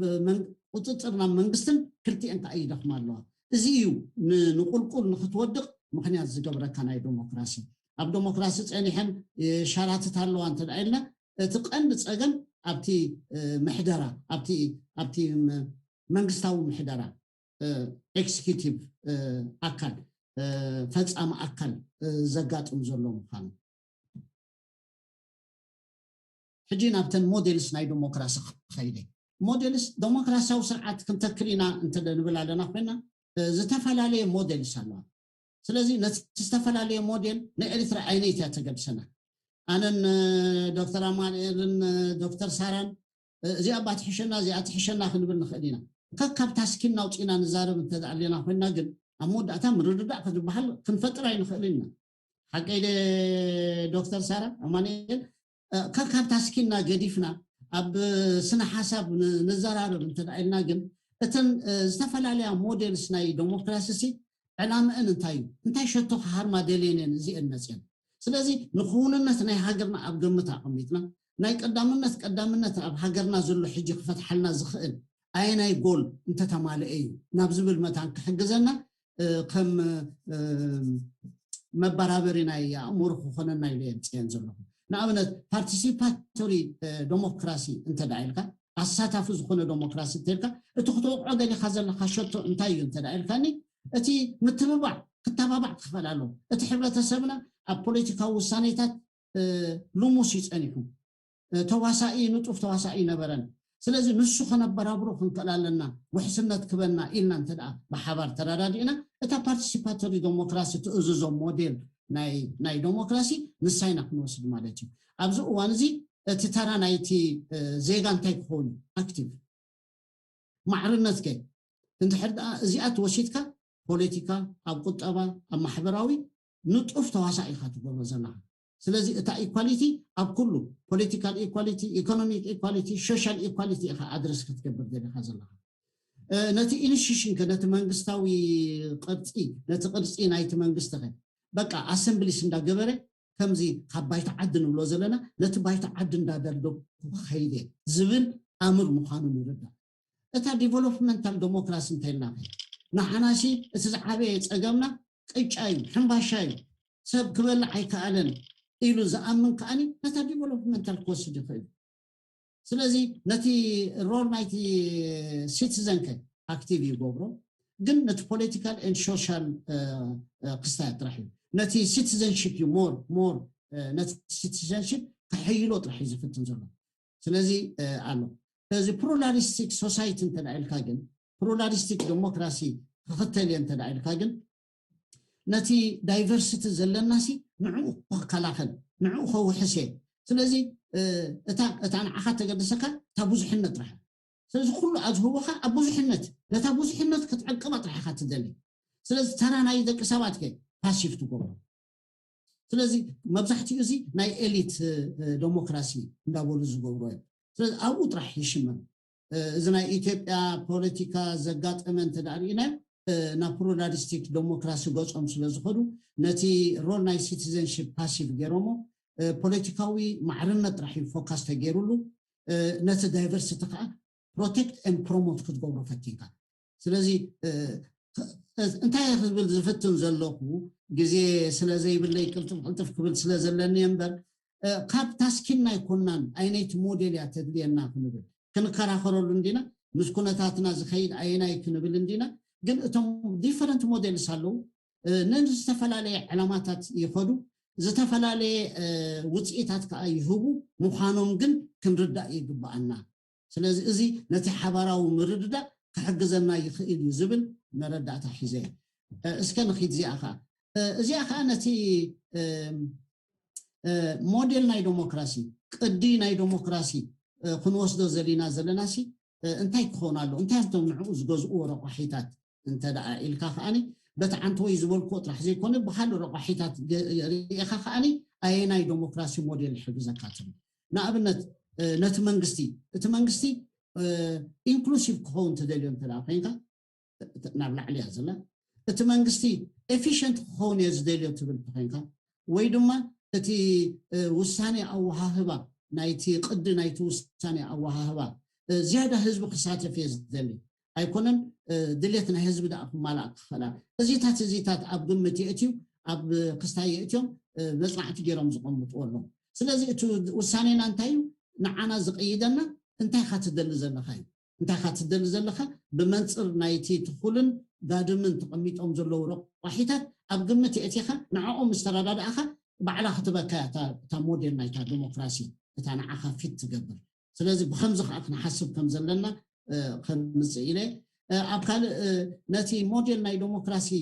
እንዳበልና ሞዴል ክንከተል ኣለና ናይ ግድነት ስለዚህ ሞዴል ናይ ዲሞክራሲ ንከተሎ እዚያ ካብ ካልእ ረቋሒታት ተርእየና እዛ ካልኣይትና ብፀቅና ንዓይ የማናይ ዘላ እንታይ ተርእየካ እቲ ብዝሕ ናይቲ ሕብረተሰብከን ብዝሕ ህዝብን ብዙሕነት ናይቲ ህዝብን እንድሕሪ بزح حزبي وحد كويلو اتي امباكت ختم قدري خازل خا انا يحصير اوان دي خدل زل خا ينوح اوان نزي ابغمتي اتي خا اذا 4 ال اذا ريبريزنتاتيف ديموكراسي دايركت ديموكراسي بارتيسيباتيف ديموكراسي ديليبريتيف ديموكراسي تبلن زل خا زقيدو ካልኦት ረቋሒታት እዮም ዘሎ ማለት እዩ ስለዚህ ነዚአን ክትወስድ ነቶም ረቋሒታትና ዓይዘ ገድሱን ዘሎ ኣይናይም ዝብል ናይ ሓባር መረዳእታ ምስ ፈጠርካ ኣውቶማቲካሊ ነይቲ ዲሞክራሲያን ዓኻ ፊት ትገብር ኣይነይቲ ያን ዓኻ ተኺደካ ክትበካ ትኽእል ከም ዝቅድና ይክዳን ኮይኑ ተዓለባ ሓንቲ ትኸውን ኣብ መወዳእታ ግን እቲ ሞዴል ፈላለ ስለዚህ ኣነ ከምዚ ዓይነት ሞዴል የዝደሊ ክትብል ከለኻ ከምዝን ማዕርዛ ሞዴል ዚኣን ዓኻ ትኹነካ እዛ ዓይነት ቅዲ ዚኣ ትኹነካ ተባሂሩ ከም ዝወሃበካ ናብኩም ገጽና ክንርዳእ ክንክእል ኣለና ብዛዕባ ዲሞክራሲ ክንዛረብ ከለና ብዛዕባ ናይቲ ፎርም ናይ ጋቨርንመንት ከይተዛረብካ ክትሓልፍ ኣይትኽእልካ እንታይ ዓይነት መንግስታዊ ቅርፂ መልክዕ እዩ ዘድልየካ ዝብል ዩኒታሪ ዲሰንትራላይዝ ኣሃዳዊ ዘይምእኹል ፌደራሊዝም ገለ እንዳበለ ዝኸይድ ስለዚህ እዚ ምርጫታት ምዃን ስለዚህ እዚ ተኻኒ ናይ ህዝቢ ምርጫ ይኾን ዘሎ ተኻቲዕኻ ናይ ሓባር ናይ ህዝቢ ምርጫ እምበር ስኡልካ ተወስዶ ነገር ከም ዘይኮነ ምስቲ ኩነታትካ ኣብ ግምት እቲኻ ነዚ ኩነታተይ እዚ ዓይነት ፎርም ኦፍ ጋቨርንመንት ኣይፈትሖን እዩ ነቲ ፀገማት ዝፀንሐ መሊሱ ከም ዝቅፅል ክገብሮ እዩ ንዕነቲ ዝፀንሐ ፀገማት ክቆርፆ እንተደኣ ኮይነ ካብ ከምዚ ዓይነት ፎርም ናይ ዲሞክራሲ እዚ ድምስ ገበርኩ ሓደ ውሕስነተይ ኢልካ ኣብ ምርጫ ተእትዎ ጉዳይ ምዃኑ የርእየና ክብል ደልየ ሕጂ ናብታ ሳልሰይቲ ክፋል ናይ ክስታይ ከይደ እሞ ንሕና ዲሞክራሲያዊ ስርዓት ንብል ኣለና ኣብ ኤሪትራ ዓይነይቲ መንገዲ ንምረፅ ኣማኑኤል ታናቁ ትመልክት ዘላ ወስዳይ ሳራ ነቲ ሓንቲ ክትወስዳ ኣነ ናብዚ ዘላ ክብል ስለዚህ ናቁይና ንኸይት ሕጂ እንታይ እዮም ቶም ረቋሒታት ንሕና ከም ኤሪትራውያን ዲሞክራሲያዊ ስርዓት እንተደኣይልና ሰለስቴና እሞ ንውሰድ ኣማኑኤል ሓንቲ ፖለቲካዊ ሰልፊ ኣላቶ ሳራ ካልእ ፖለቲካዊ ሰልፊ ኣለዋ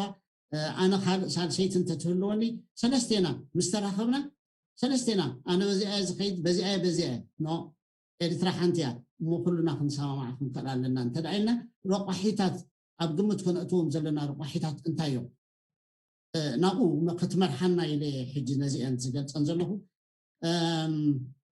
ሓደ እቲ ኣቺቭ ክንገብሮ ደሊና ዘለና ቅድም ክንረዳእ ክንክእል ኣለና እንታይና ደሊና ዘለና ከነነፅሮ ክንክእል ኣለና ሓደ ካልኣይ ሃገራዊ ኢንተርናሽናል ኣህጉራዊ ኩነታት እውን ኣብ ቀመር ክነእትዎ ክንክእል ኣለና ኣብቲ ፎርሙላ ክነእትዎ ክንክእል ኣለና ጎሺናዮ ንኸይድ ጉዳይ ኣይኮነን ምክንያቱ ኤሪትራ ከም ኣብ ሓንቲ ደሴት ንበይና ትነብር ሃገር ኣይኮነትን ምስ ዓለምና ኢና ዘለና ኣካል ናይ ዓለምና ኢና ስለዚ ብደገ ዝመፅእ ማዕበላት ንዓና ይትንክፈና ምዃኑ ከም ኣብነት ንምጥቃስ ምዕባለ ናይ ዲሞክራሲ ኢልና ምሽርኢና ሰለስተ ዌብስ ነይሮም እንዳበልና ንገልፅ ኣለና እዚ እንታይ ዘርእየካ ኣብ ዓለም ዘሎ ሓድሽ ኩነታት ንዓኻ ይፀልወካ ንሃገራት ፀልይወንሲ ናብ ዲሞክራሲ ገፅን ክኸዳ ከም የገድደን ምዃኑ ስለዚህ ኩሉ ግዜ ነቲ ኣህጉራዊ ገዲፍካ ናይ ውሽጠይ ጥራሕ ክርኢ ዝፍትን እንተዳኢልካ ክኸይድ ከም ዘይክእል ምክንያቱ ኣብ መወዳእታ እታ ንፈጥራ ዘለና ዲሞክራሲያዊ ስርዓት ምስ ዓለም ክትዋሳእ ምዃና ስለዚ ተቐባልነት ከዓ ክትረክብ ክትክእል ኣለዋ እቲ ካልእ እንታይ እዩ እሞ መን እዩ ዘምፅኦ እቲ ለውጢ ከመይ ዝመፅእ ዝብል ሲናሪዮስ ይትከል እንድዩ ዮሲንሻን ዝበሃል ምስ ካልኣዩ ኮይኑ ዘፅናዓ 4 ዓይነት ኣለዉ እዩ ዝብል ሪቮሉሽናሪ ፓወር ሼሪንግ እቲ ጋቨርንመንት ዘሎ ብስልጣን ንዓ ፓወር ሼር ግበር ክብለካ ክእል እዩ እቲ ባዕሉ ኣብ ስልጣን ዘሎ ባዕሉ ኣካል ናይቲ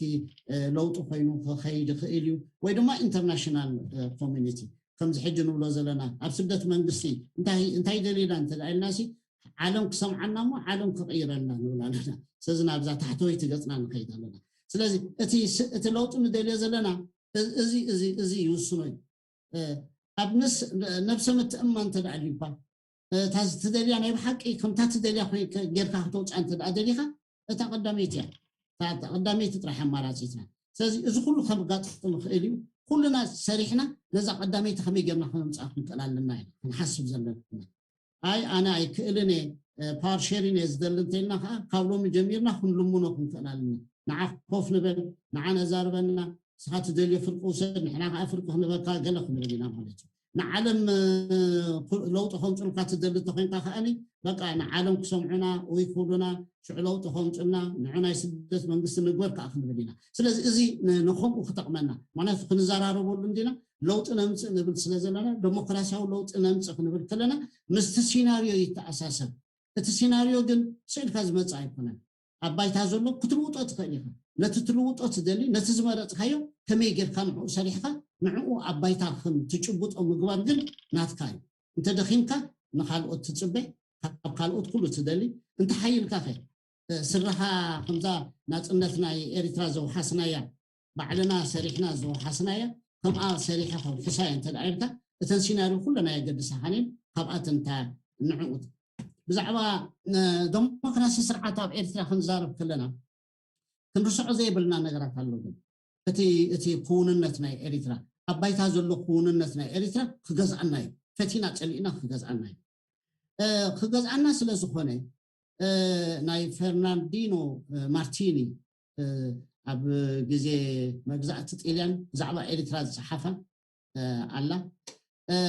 أنت يزبل شيء إريترا بتعميو زدنا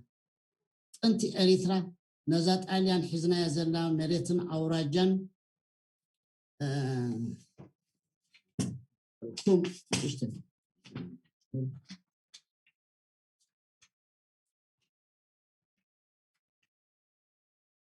انت يزبل ذات انت اريترا نزات اليان حزنايا مريتن اوراجان تخا كسلا سواكين تقليل از حسد صفح حجر نبرتي صفحات صعبه بتصح خبز نبره يقلت تتي بب أوراجو ديسنتراليز منبارو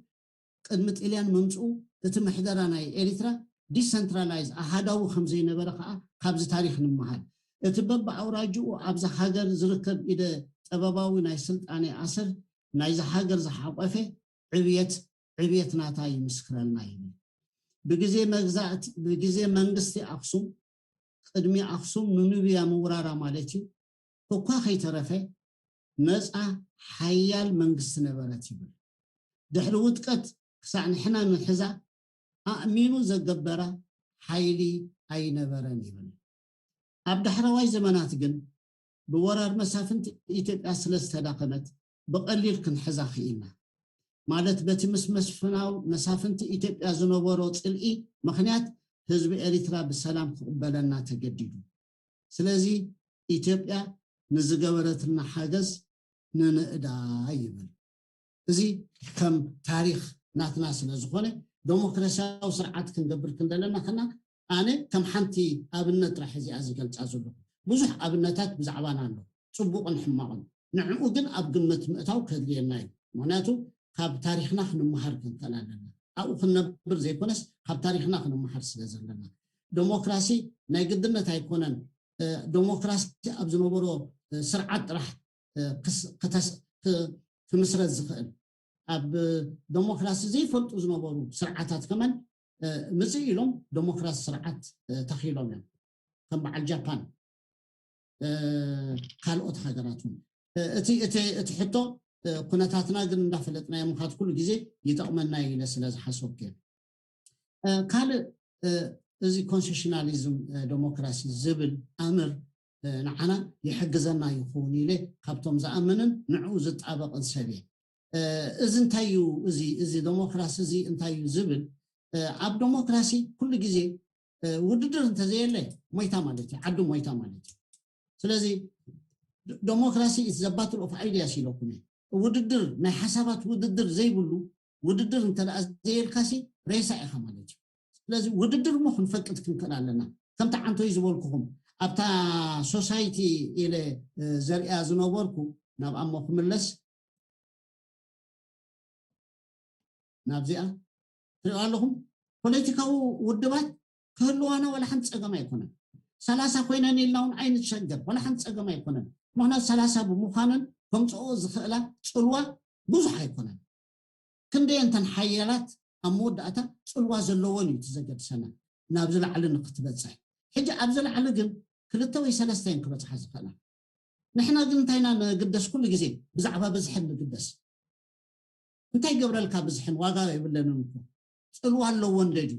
እተን ፅልዋ ዘለዎን 2-3 ግን ኣብ መወዳእታ በቲ ስርዓት ምርጫ ንገብሮ መንግስቲ ክሕዛ እንዴት ተወዳዲረን ሓንቲ ጥራሕ ሃብአን ክትሕዝ ተኮይና እታ ኣውዲካ ምሕላፍ እያ ትኾን ኣውዲካ ምሕላፍ ዶክተር ኢብራሂም እንታይ ዝብላ ዘንጭዐ ኩሉ ይውሰደዱ ዝብላ ከምኡ ዓይነት ስርዓተ ምሕደራ ነቲ ዲሞክራሲ ድልዱል ኣይገብሮን እዩ ዘሎ ስለዚ ነዚ ኣብዚ ኣይና ክንጥንቀቕ ዘለና ኣብዚ ታሕተዋይ ዋላ ሓንቲ ፀገም የለን ኣብተን ቀንዲ ውሳኔ ዝገብራ ናይ ህዝቢ ልብን ሃምን ሰሊበን ንናይ ህዝቢ ወኪለን ኣብዚ ፓርላማ ኣትየን ዘለዋ ግን እዚኣተን እቲ ውድድረን ኣብዚ ታሕተዋይ ይውድኦ እሞ ብድሕሪኡ ግን ክትሓባበራ ክኽእል ኣለወን እታ ኮንሴሽናሊዝም ነዚ እያ ትብለና እቲ ውድድር ኣብዚ ገፊሕ ቦታ ክወዳደራ ክኽእል ኣለወን ናይ ህዝቢ ልብን ሃምን ሰሪቐን ክኽዳ ክኽእል ኣለወን ኣብ መወዳእታ ግን እዚአን እተን ኣብኡ ዘለዋ ዝተወሰና ናይ ብሓቂ ተሓባቢረን ከኣኒ መንግስቲ ክሕዛ ኣብ ክንዲ ዘንጭዐ ኩሉ ይውሰድ ኣብ ክንዲ ኣውዲካ ምሕላፍ ኣብ ክንዲ ሓደ ዓብላሊ ዝኾነ ፖለቲካዊ ስርዓት ኣብ መወዳእታ ሪኮንሲሌሽን ዝትገብረሉ ኩነታት ኮኦፐሬት ክንገብር ክንክእል ኣለና ሓንቲ ሃገር እያ ዘላትና ኣብ መወዳእታ እቶም ናይ ህዝቢ ድምፂ ወሲዶም ናይ ዝበዝሐ ህዝቢ ድምፂ ወሲደን ዘለዋ ፖለቲካዊ ሰልፍታት ብግራንድ ኮሊዥን ገይረን መንግስቲ ክምስርታ ክኽእል ኣለወን እያ ኣብ ግራንድ ኮሊዥን ሕጂ ኣብ ኤሮጳ ዳርጋ ባይ ዲፎልት ዳርጋ ኩለን ሕጂ ኣብ ግራንድ ኮሊዥን እየን ዝኸዳ ዘማ ሕገ መንግስቶም ከምኡ ኣዚዙ ዘይኮነሲ እቲ ባይታ ዘሎ ህዝቢ ነቶም ኩለን ውድባት ማዕረ ዕድል ዳር ኩለንሲ ኣጠቃላሊት ዝበዝሐ ድምፂ ሒዛ ክትወፅእ ዓብላሊ ድምፂ ሒዛ ክትወፅእ ትኽእል ፓርቲ እንዳተሰኣነት ትኸይድ ስለ ዘላ ከይፈተዋ ብልፍንቲ መንግስቲ ክገብራ ይግደድ ኣለዋ ተገዲደን ዘይኮነን ገድ ዝብል ዘሎ ከዓኒ ኣብ ኤሪትራ እተን ተወዳዲረን ናይ ብሓቂ ብሉፅ ሒዘን ንህዝበን ወኪለን ዝመፃ ግን ክትሓባበራ ከዓ ክኽእል ኣለወን ምክንያቱ ሓንቲ ሃገር እያ ዘላትና ንሓደ ዕላማ ኢና ንኸይድ ዘለና ንሕና ዲቫይድድ ሶሳይቲ ኢና እቲ ዲቪዥን ናትና ከዓኒ ኣብዚ ምትሕብባር ዝጥራሕ ኢና ኒውትራላይዝ ክንገብሮ ንኽእል እዚ ፓወር ሼሪንግ ኣሬንጅመንት ዝበሃል ግን እዛ ኮንስቲቱሽናሊዝም ኣብ ኢትዮጵያ እንኮ ኮንስቲቱሽናሊዝም ዳርጋ እዩ ነይሩ እቲ ኢንስትሩመንት ግን ኤትኒሲቲ ነይሩ ኤትኒሲቲ ኮይኑ ግን ፕሮፖርሽናል እዚ ዝተመጣጠነ ስርዓት ምርጫ ግን ኣይነበረናን ስለዚ እሱ ሓደ ካብቲ ፀገም ነይሩ ኣብ ሩዋንዳ እንተዳሪና ኤትኒሲቲ ኣሎ ግን ዝተመጣጠነ ስርዓት ምርጫ ኣለዎም ኣብ ሌባኖን ሃይማኖት መሰረት ዝገበረ ግን ዝተመጣጠነ ስርዓት ምርጫ ኣለዎም ቤልጅየም ቋንቋ መሰረት ዝገበረ ዝተመጣጠነ ስርዓት ምርጫ ግን ኣለዎም ስዊዘርላንድ እተን መወዳደሪ ባይታ ኣብ ክንዲ ኤትኒሲቲ ኣብ ክንዲ ሪሊጅን ኣብ ክንዲ ላንጉዌጅ ፖለቲካ ፓርቲያን ዝወዳደራ ዘላ ስለዚ ናተይ ምርጫ ንኤሪትራ ዝመርፀላ ስዊዘርላንድ እያ ከምዚ ናይ ስዊዘርላንድ ዓይነት ኮንሴሽናል ዲሞክራሲ ዝመርፅ ፖለቲካ ፓርቲያን እተን ቀንዲ ረቋሒታት ክኾና ዘሎ ንሳተን ፈቲና ፀሊእና ንሃይማኖት ንኣውራጃ ንገለ ክውክላ ይኽእላ ይኮና ኤሌመንትስ ኣለዎም ኩሉ ግዜ ፍሉጥ እዩ ኣብ መወዳእታ ግን ናይ ዝበዝሐ ህዝቢ ሃምን ቀልብን ወሲደን ዝሰዓራ ግን ክትሓባበራ ክግደዳ ክኽእል ኣለወን እቲ ኣካይዳና ከምኡ ክኾን ኣሎ ስለዚህ እዚ ባህርያት ናይ ክስታይከይ እንታይዮም እንትላይልና ናይ ኮሊሽን ካቢኔት ይህልዎም ባላንስ ኦፍ ፓወር አሎ ዘይምእኩል ስርዓተ ምሕደር አሎ ባይ ካሜራ ኣለዎ proportional representation ኣለዎ እንዳበለ እዞም ኩሎም ኤሌመንትስ እዚኦም ይኸይድ ክሳዕ እቲ ማይኖሪቲ ክሳዕ ሪፈረንዱም ገይሩ ቪቶ ፓወር ናይ ምህላው ኣብ ዓመፅ ከይህሉ ኣብ ዕሊኦም ክህሉ ኣለዎ ስለዚ ስዊዘርላንድ ነዚኦም ኩሎም ማሊኣ ግን ፖለቲካ ፓርቲ ገይራ ትኸይ ዘላ ዳይቨርሲቲ ግን ኣለዋ ናብዚኣ ክኸይደ ስዊዘርላንድ ተዳሪና እዚ ኮንሴሽናል ዴሞክራሲ ጽቡቅ ዲ ንብል ዘለና እዞም ኩሎም ኢንዲኬተርስ ብኩሎም ኢንዲኬተርስ ኣብ ዓለም ኣብቲ ብጣዕሚ ጽቡቅ ደረጃ ያዘ ኣብ ገሊኡ ቀዳማይ ኣብ ካልኣይ ሳልሳይ ራብዓይ ካብ ዓለም ተሰሪዓና ግዜ ስለ ዘይብልና እዚ ያክል ይመስለኒ ኣብ መጨረሻ እቲ ንውስኖ ውሳኔታት ኩሉ ንውስኖ ውሳኔታት ብዛዕባ ዲሞክራሲያዊ ስርዓት ክትብር ከለኻ ኤቲክስ ኩሉ ግዜ ኣብ ግምት ከተእትለካ ምክንያቱ ሕብረተሰብ ቅበሎ ዲስኻ ይሓይሽልካ ዓሚትካ ዘለካ እማመ ኣይቅበሎኒ the principles of ethics አለው ብኡ ቼክ ክትገብሮም ክትከላ ኣለካ or the approach ዞም teleological ego utilitarian ነቲ መስርሕ ዲኻ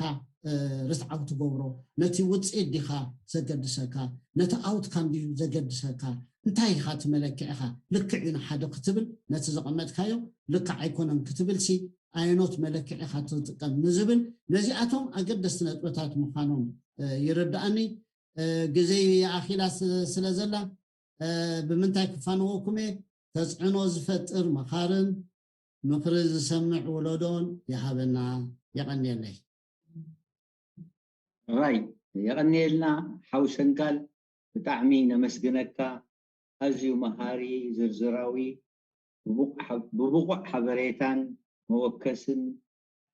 ስእልታትን መብርህን ጭብጥታትን ኣብነትን ዝተሰነየ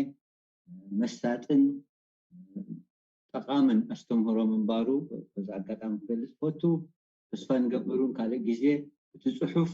ናብ ትግርኛ ይኹን ካልእ ኤርትራዊ ቋንቋታት ተተርጊሙ ኣብቲ መንእሰይ ወለዶ ክዝርጋሕ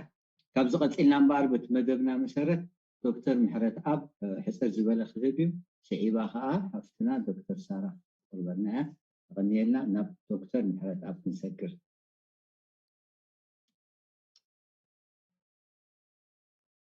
ዶክተር ድምፂ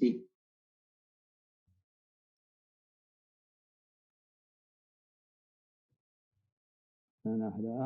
سمعنا لحن ويهد دمسي أوكي بمجمرة قنيلنا حوسن قال بطعمي أزيو مهاريو انتهي زبل رئيتو يدلني كم سب زي قريب دولو تمهرتنا يلومي أب ديمقراسي أو حدا جراف ندحر بصبق غير كان دحري زي كريف كايو انت زي كوسكوس كايو انت زي افكوس كايو ولا انت زرع كالو زي بقول بمجمرة خنريو زلنا ነገራት ዘሎ ኮይኑ ይራኣየኒ እንታይ ማለት እዩ እዚ ሕጂ ንብሎ ዘለና ሲ ምናልባሽ ኣብ ሕብረተሰብ ኤርትራሲ ዴሞክራሲ ዘይፈልጥ ሕብረተሰብ ዘለና ዓይነት ኮይኑ ክርዳእና የብሉን ካብ ዝብል ታናተይ ርእይቶ ክበላ ደልየ ዘለኹ ኣብ ሕብረተሰብ ኤርትራ ክንሪኦ እንድሕር ኮይና እቲ ዴሞክራሲ ዝብል ቃል እኳ ናይ ባዕዲ ሽም ይኹን እምበር ኣብ ኤርትራ ዴሞክራሲ ኣብ ሕብረተሰብ አሎ እቲ ፀገምና እንታይ እዩ እዚ በኤርትራ ዘሎ ኣሰራርሓ ብግቡእ ሒዝና ማይ ኣስቲና ስለዘይዕበና እዩ እዚ ናይ ሎሚ ኣቅርቦት ናይ ሓውሰን ጋል ከዓ ኣብኡ ክንዘርኦኹም ዘለና እዩ ዝምህረና ዘሎ ማለት እዩ እንታይ ማለት እዩ ክብል ከለኹ ስለዚ ኣብ ሕብረተሰብ ኤርትራሲ እዚ ዴሞክራሲ ዝበሃል ሓድሽ ነገር ኣይኮነን እንታይ ማለት እዩ ከም ዝኽብል ከለኹ እንድሕርናትና ተመክሮ እንድሕር ኮይና እታ መጀመርያ ትሪኣ እንታይ ኣትብል ኩሉ ሰብ ኣብ ቅድሚ ሕጊ ሓደ ይብል كيدو من عدكم تملسوا نافتا بايتو تملسوا نافتا خبابي تملسوا الحبرة إريترا بوليس اللون بوليس يلا بوليس خسيس كاي كون كان تايش متجوّا نابنت حنتي مبلتن حنتي حدا عكيتان نحري تصاحبهم بدرت كل جزء لومود سلازقنا تا دخمتي مبلت سبعة موتا مالتيو ካብዛ እግረይ ከይትደርፍ ደረተይ ደፊእካ ኣለይ ኣለኻ ደድሕረይ ሰዓብ ምስ በለቶም እቲ ጉልበትን ዓቕምን ዘለዎ ዓቀይታይ እታ ክዳኑ ነፀልኡ ተሰኪሙ ደድሕራ ይስዕብ ስለዚ ሕብረተሰብና ሕጊ ኣኽባሪ እዩ ነዚ ኢና ክንዓቅቦ ዘይከኣልና ስለዚ ኣብኡ ክንምለስ ክንክእል ኣለና ምክንያቱ እዚታት ናህና ባህሊ እዩ እዚ ሕጂ ሓው ሰንጋል ክምህረና ፀንሐ ኣብኡ እንድሕሪ ዘሪእናዮ ኣዝዩ ሃብታም እዩ ነዚ ብተኣሽሙታት እቲ ክገልፀልና ፀኒሑ እዚ ምክፍፋል ናይ ወይ ከዓ ምኽባር ናይ ሓደ ዝተዓወተ ብምርጫ መፂኡ ክመፅእ እንከሎ ኣብነታት ክጠቅስ ንኣብነት ሕጂ እንታይ ድመፅእ ቅድሚ ኣብ ግዝኣት ናይ ደጊያት ሃብተ ስሉስ ናይ ፃዕዘጋ ምድሪ ባሕሪ ዝበሃል እቲ ናቶም ስልጣን ብከምኡ ዝኸይድ ነይሩ መብዛሕትኡ ግዜ ኣብቲ እዋን እቲ ከዓኒ ግብሪ ንመንሽም ዝኸፍሉ ነይሮም ምክንያቱ ከምቲ ትዝክርዎ ኣብ ግዜ ናይ መሳፍንቲ እቲ ስልጣን ናይ ትሽዑ ዝነበረ ይገፍሕ ይፀብብ ነዚ ምድሪ ባሕሪ ሕጂ ኤርትራ ኢሉ ተፅዋዕ ዘሎ ከዓ ግብሪ ክፈሉ እናበሉ ተኣሽሙ ገብሮም ነይሮም ስለዚ ወዶም ደጊያት ሃብቲ ስሉስ ናብ ኢትዮጵያ ንጉስ ከይዱ እንታይ ሽሙ ክገብር ይኸይድ ማለት እዩ ሕጂ ወዶም ገብረ ክርስቶስ እዩ ዝበሃል ገብረ ክርስቶስ ሕጂ ናብኡ ምስ ከደ ዘጋጠመ ነገር እቲ ንጉስ ክመልሶም ከሎ ሕጂ ብጣዕሚ ፅቡቅ ገይሩ ተቐቢሉ ዝለዓለ ስልጣን ሂቦ ካብቲ ናይ ኣቦኡ ይላዕል ሕጂ ደጊያት እዮም ኣቦኡ ንሱ ግን ዝያዳ ፊትወራሪ ኮይኑ መፅኡ ማለት እዩ ስለዚ ምስ መፀ ግን እንታይ ኢሉ ዋ ሽሕ ተፀላዕናሲ ፍትሒ ናይ ጥፋእና ኣቦ ይክመርሕ ዘለዎ ኣነ እኳ ዋላ ብስልጣን ኣነ ካብኡ እንትኸድኩ እታ ስልጣን ናይ ኣቦያ ኣቦ ኢታሽሙ ክኸውን ዘለዎ ንስኡ እቲ ሕጊ ድጊ ዘለዎ ዝብል ነቲ ዝነበረ መሻለካ ነቲ ዝነበረ ስርዓት ናይ እንዳባ ኣኽቢሩ እቲ ህዝቢ ከዓ እቲ ብከምኡ ምምፅኡ ኣዝዩ ኣመስጊኑ ተቐቢልዎ ማለት እዩ ሓደ እዚ ከም ኣብነት ክንጠቕሶ ይከኣል እዩ ኣብ ካልእ ዘዋን ከም ኣብነት እውን እንድሕሪ መፂና ክንሪኦ እንድሕሪ ኮይና ኣብዚ ከምዚ ዓይነት እንታይ ሽሙታት ክንርኢ ከለና ኣብ ናይ 17 ክፍለ ዘመን መፂና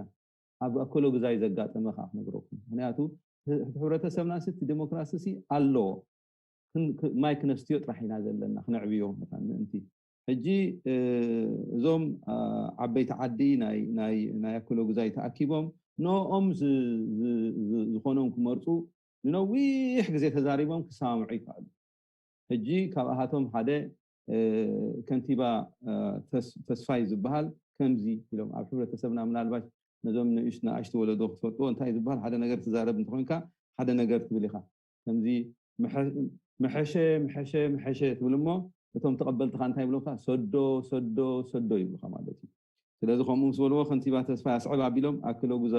ጉዛይ ንስኹም ንጉስ እየ ኩልኹም ነጋውስ እየ ከይደ ባ ኣነስ እየ ምክንያቱ ምስምማዕ ስለዝኣበዩ ንሰለስተ ሰሙን ተኻቲዖም ኣብ ነጥቢ ስለዘሰምዑ ነዛ ነፀላኦም ኣልዕል ኣቢሎም ክትሰማምዑ ካብ ዘይከኣልኩምሲ ኣነ ከይደ ኣለኹ ግዜ ከጥፋእ ኣይኮንኩም እዚ ትብሎ ዘለኹም ትርጉም የብሉን ይብልዎም ነቶም ኣብ ሚዕ መሓዛ ዝተኣከቡ ማለት እዩ ስዑታ ይብልዎም ኖ ኮፈል ይብልዎም ሕጂ ኮፍ ንዝበሉ ዋ እሞ እንታይ ደኣ ክተዋርደና ገዲፍካና ክትከይድ እንታይ ይሓይሽ እሞ እንድሕሪ ኮይኑ እታ ክንትብነት ንዓኻ ሂብናካ ኣለና ከንቲባ ተስፋ ነዞም ከንቲባ ተስፋይ ነታ ስልጣን ውሰዳ ኢሎም እቶም ዓዲ ዋ ኢልኩም ይብልዎም እወ እሞ ንዓይ ክወስዳ ይብሎም እወ ንወደይ ተሃብክዎ ኸ ንቕበሎ ነዚ ማለይ ተሃብክዎም ከ ንቕበሎ ኢሎም ይሓትዎም ኣብ ዝተፈላለየ ነገር ኣብ ዝሓተትዎም ኣብ መጨረሻ እዚኦም ከንቲባ ተስፋይ ዝበሃሉ ካብ ሚዕላ ዝመፁ እዮም ሕጂ እንታይ ይብልዎም ኣነ በሉ እንድሕሪ ኮይኑ ንከንቲባ ትኩእ ጎፍሓት ሂበየ ኣለኹ ብልዎም ሕጂ እቲ ዝመረፅዎ ሰብ ወዶም ኣይኮነ ወዲ ዓዶም ኣይኮነ ሓደ ኣዝዩ ህርኩት ዝኾነ ኣብቲ ከባቢ ዘሎ ፍሉጥ ብስርሑ ብህዝቢ ዝቕበሎ እዩ ድሓር ከምኡ ኢሎም ምስ መረፁ እንታይ ይብልዎም ሱቅ ትብል ኩላ ሰብ ምክንያቱ ተፀቢሞ ዝነበሩ ከንቲባ ተስፋይ ክወስድዋ እዮም ሕጂ ንካልእ ሰብ እዮም ዝህቦ ዘለዉ ሕጂ ሱቅ ምስ በሉ እንታይ ማለት ዳ ሂብካዮ ኢልኩም ዘይተሓቱ ኢሎም ሓትዎም እንደገና ነቶም ኣሬባ ምስ ሓተትዎም እንታይ ይብሉ ኣነ ነኮሎ ግዛይ ክመርሕ ብቕዓት ኣለዎ ኣብ ፍትሒ ብዝረኣኽዎ ابرتعي بزرأخو كاب كلهم ابزي ازلهم نو هبه لكم تمريص ايكا ابزي حجي تريو لكم كسع خندي عابه مخان ود حاوبهم ود حاتنهم ود ربهم يكون عند مرت زلو كاب كال بوتا ولا حنت مسهم زمدنا زي يقولو نسيوخ مرحنا زخل يلوم مريص اذا ازيو هافتام زخونه تمكرونا هنا كالها بعلي وعلكو زغاطمن نغرات اف نغركم امونغو صنع دغلن امونغو طرعان تي اغرغر مصيو امچرشا في غداي موداتا خغبرلو خلو اتي حزبي بعل شغرو فتي انتايلم منين عرق زخون كابتم حدث كابتم حدا وغن نهان شوفو مريصوم ابو كاب صنع دغله مالتي توم صنع دغله كابتم طرعا صري مريصوم كل سب صبي نورخا ساتهم يمنذا نغر كسرح حازل زنبرت زخونه اتي حزب ناسي عدل اندحر رخيوسي مني مراحي وخغبر صغم يقول እዚ ኩሉ ሓው ሰንጋል ክትብሎ ፀናሕካ ከዓ ኣብኡ እቲ እንታይ ሽሙ ዝኸውን ካልእ ባይቶ እንድሕር ኢና ኣብ ባይቶ ክንመፅእ ከለና ኩሉ ሰብ ሓደ ዓይነት እንታይ ሽሙታት እዩ ዘለዎ ሓደ ሓንቲ ድምፂ እያ ዘላቶ ሓደ ወዲ ጤል ሓደ ወዲ ላም ዝብል እቲ ባይቶ ከዓ ንነዊሕ ንሚሌኒየም ዝኸደ እዩ ስለዘይንፈልጦ ጣሕ ብኡ ከምኡ ስለዝኾነ ሕጂ ዓንቶይ ሓው ሰንጋል ኣሰንቅብ ኣቢሉ ቅሪቦ ነይሩ እዚ ሕጂ ኣብ ደገ ዘሎ ኣብ ነፍሶ ኮፍ ቦታታትና ባይቶ ጌርና ይህን ምህልና ሽግራትና ክንፈትሕ እንተ ንኽእል ብጣዕሚ ታይሽምታት ምኾነ ስለዚ ንሕና እውን ሕጂ ኣብዚ ንኤርትራ ምስተመለስና ጥራሕ ዘይኮንና ስካብ ብሕጂ ዘይ ዘራእናዮ ፅባሕ ንጎ ኹን ዓፅዶ ኢና እንድሕር ንብል ኮይንና ኣይከውንን ስለዚ እቲ ቲዮሬቲካል ፍሬምወርክ ኣቐሚጥወሎ ሰንጋል ክንዘርኣሉ ንኽእል ከዓ ኤርትራ ሃብታም ዝኾነት ክንሓርሶ ንኽእል كنوبقلو نخيل علنا ስለዚህ እቲ ምትእማን ዝበሃል ሲ ከባድ ይኮነን ዝብገስ ኢልዎ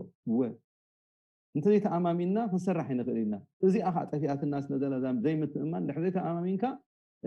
ክሰርሑና ይኽእልን ኢኻ በዚኦም ናይ ሃገራዊ አገልግሎት ከም ኣብነት ክንጠቕሱ ናብ ሓደ ጎቦ ክዲብ እንድሕር ኮይንካ ብየማንካን ብፀጋምካን ዘሎ ብፃይካ ንዓኻ ክሽፍነካ ምዃኑ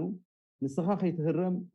በኣድራጋ ተኽሱ ገይሩ ክዲብ ምዃንካ ስለዝኣመንካ ኢኻ ንስኻ ኣፍ ልብኻ ንቅድሚት ጌርካ ናብቲ መቐተሎ ቦታ ትኸይድ ስለምንታይ ብየማንን ፀገማይን ዘሎ ኣሕዋትካ ከምዘየጉድዑካ ስለዝፈለጥካ ኢኻ ኣብዛ ሕጂ ንሪኣ ዘለናኻ እዚኣ ጠፊኣትና ዘለና ከመይ ጌርና ኢና ነዚኣ ንመልሳ ኣብ ሕብረተሰብና ልሙድ ዝኾነ እዩ ስለዚ ብቲዮሬቲካል ጥራሕ ዘይኮነሲ ብግብሪ ስለ ዘለና ንሕና ما أقاطع مخوينو اتبايتو زنبر أفريسنا بخمابيتات تكيو وتسرعات مالتي انتاي مالتي اتي بايتو قصلي إذا ودقلو نيرو قدم اتخبابيتات قنا نسلست عدتات ويربعة عدتات بمسرت ناي كتبا بمسرت ناي محدرة بمسرت قليلو أب حادة أرنيفون تعلما قن انتاي اتنسو زمروس أسب نو زقل قلس قبري أب حبرة سبنا قنا كالي قديف ناسي سب نقصب تقاتاتيدو ون اتزفتحو እንዳባይ ምፈትፎ ስለዚህ ሃፍታም ተመክሮ ስለዘለና እንታይ am ዝብሎ ብናይ ጻዓዱ ኣዘራርባ ቢልዲንግ ብሎክስ ኣለና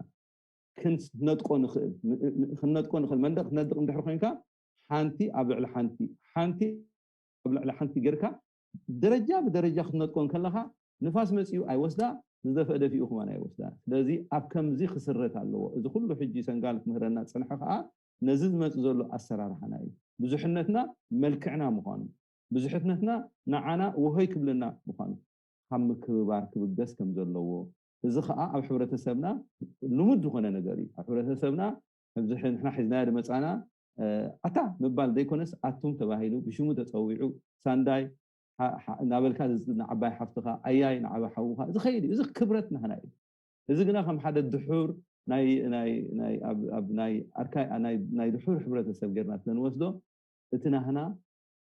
ይወሆይ ክብለና ድኽእል እሞ ናብኡ ክንምለስ ኣለና እዚ መንእሰይ ወለዶ ከዓኒ ናብኡ ክምረስ ብብቕዓትን ብፍልጠትን ዝፀሓፉ ኣሕዋት ስለ ዘለዉ ኣብ ፅሑፋት ተበጊስካ ምንባቡ ስለ ዘድሊ ግዜ እውን ሓፂር ስለ ዝኾነ ንኣብነት ሕጂ እዚኣ እንድሕሪ ትርእይዋ ኣለኹም እንድሕሪ ትረኣየኩም ኮይና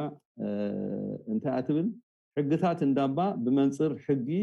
ምፆታዊ ልዕልነት ሓደ መዓልቲ ግዜ ተረኺቡ ነዚኣ ዝፀሓፈ ሰብ ወይ ተፀዊዑ ከቕርባ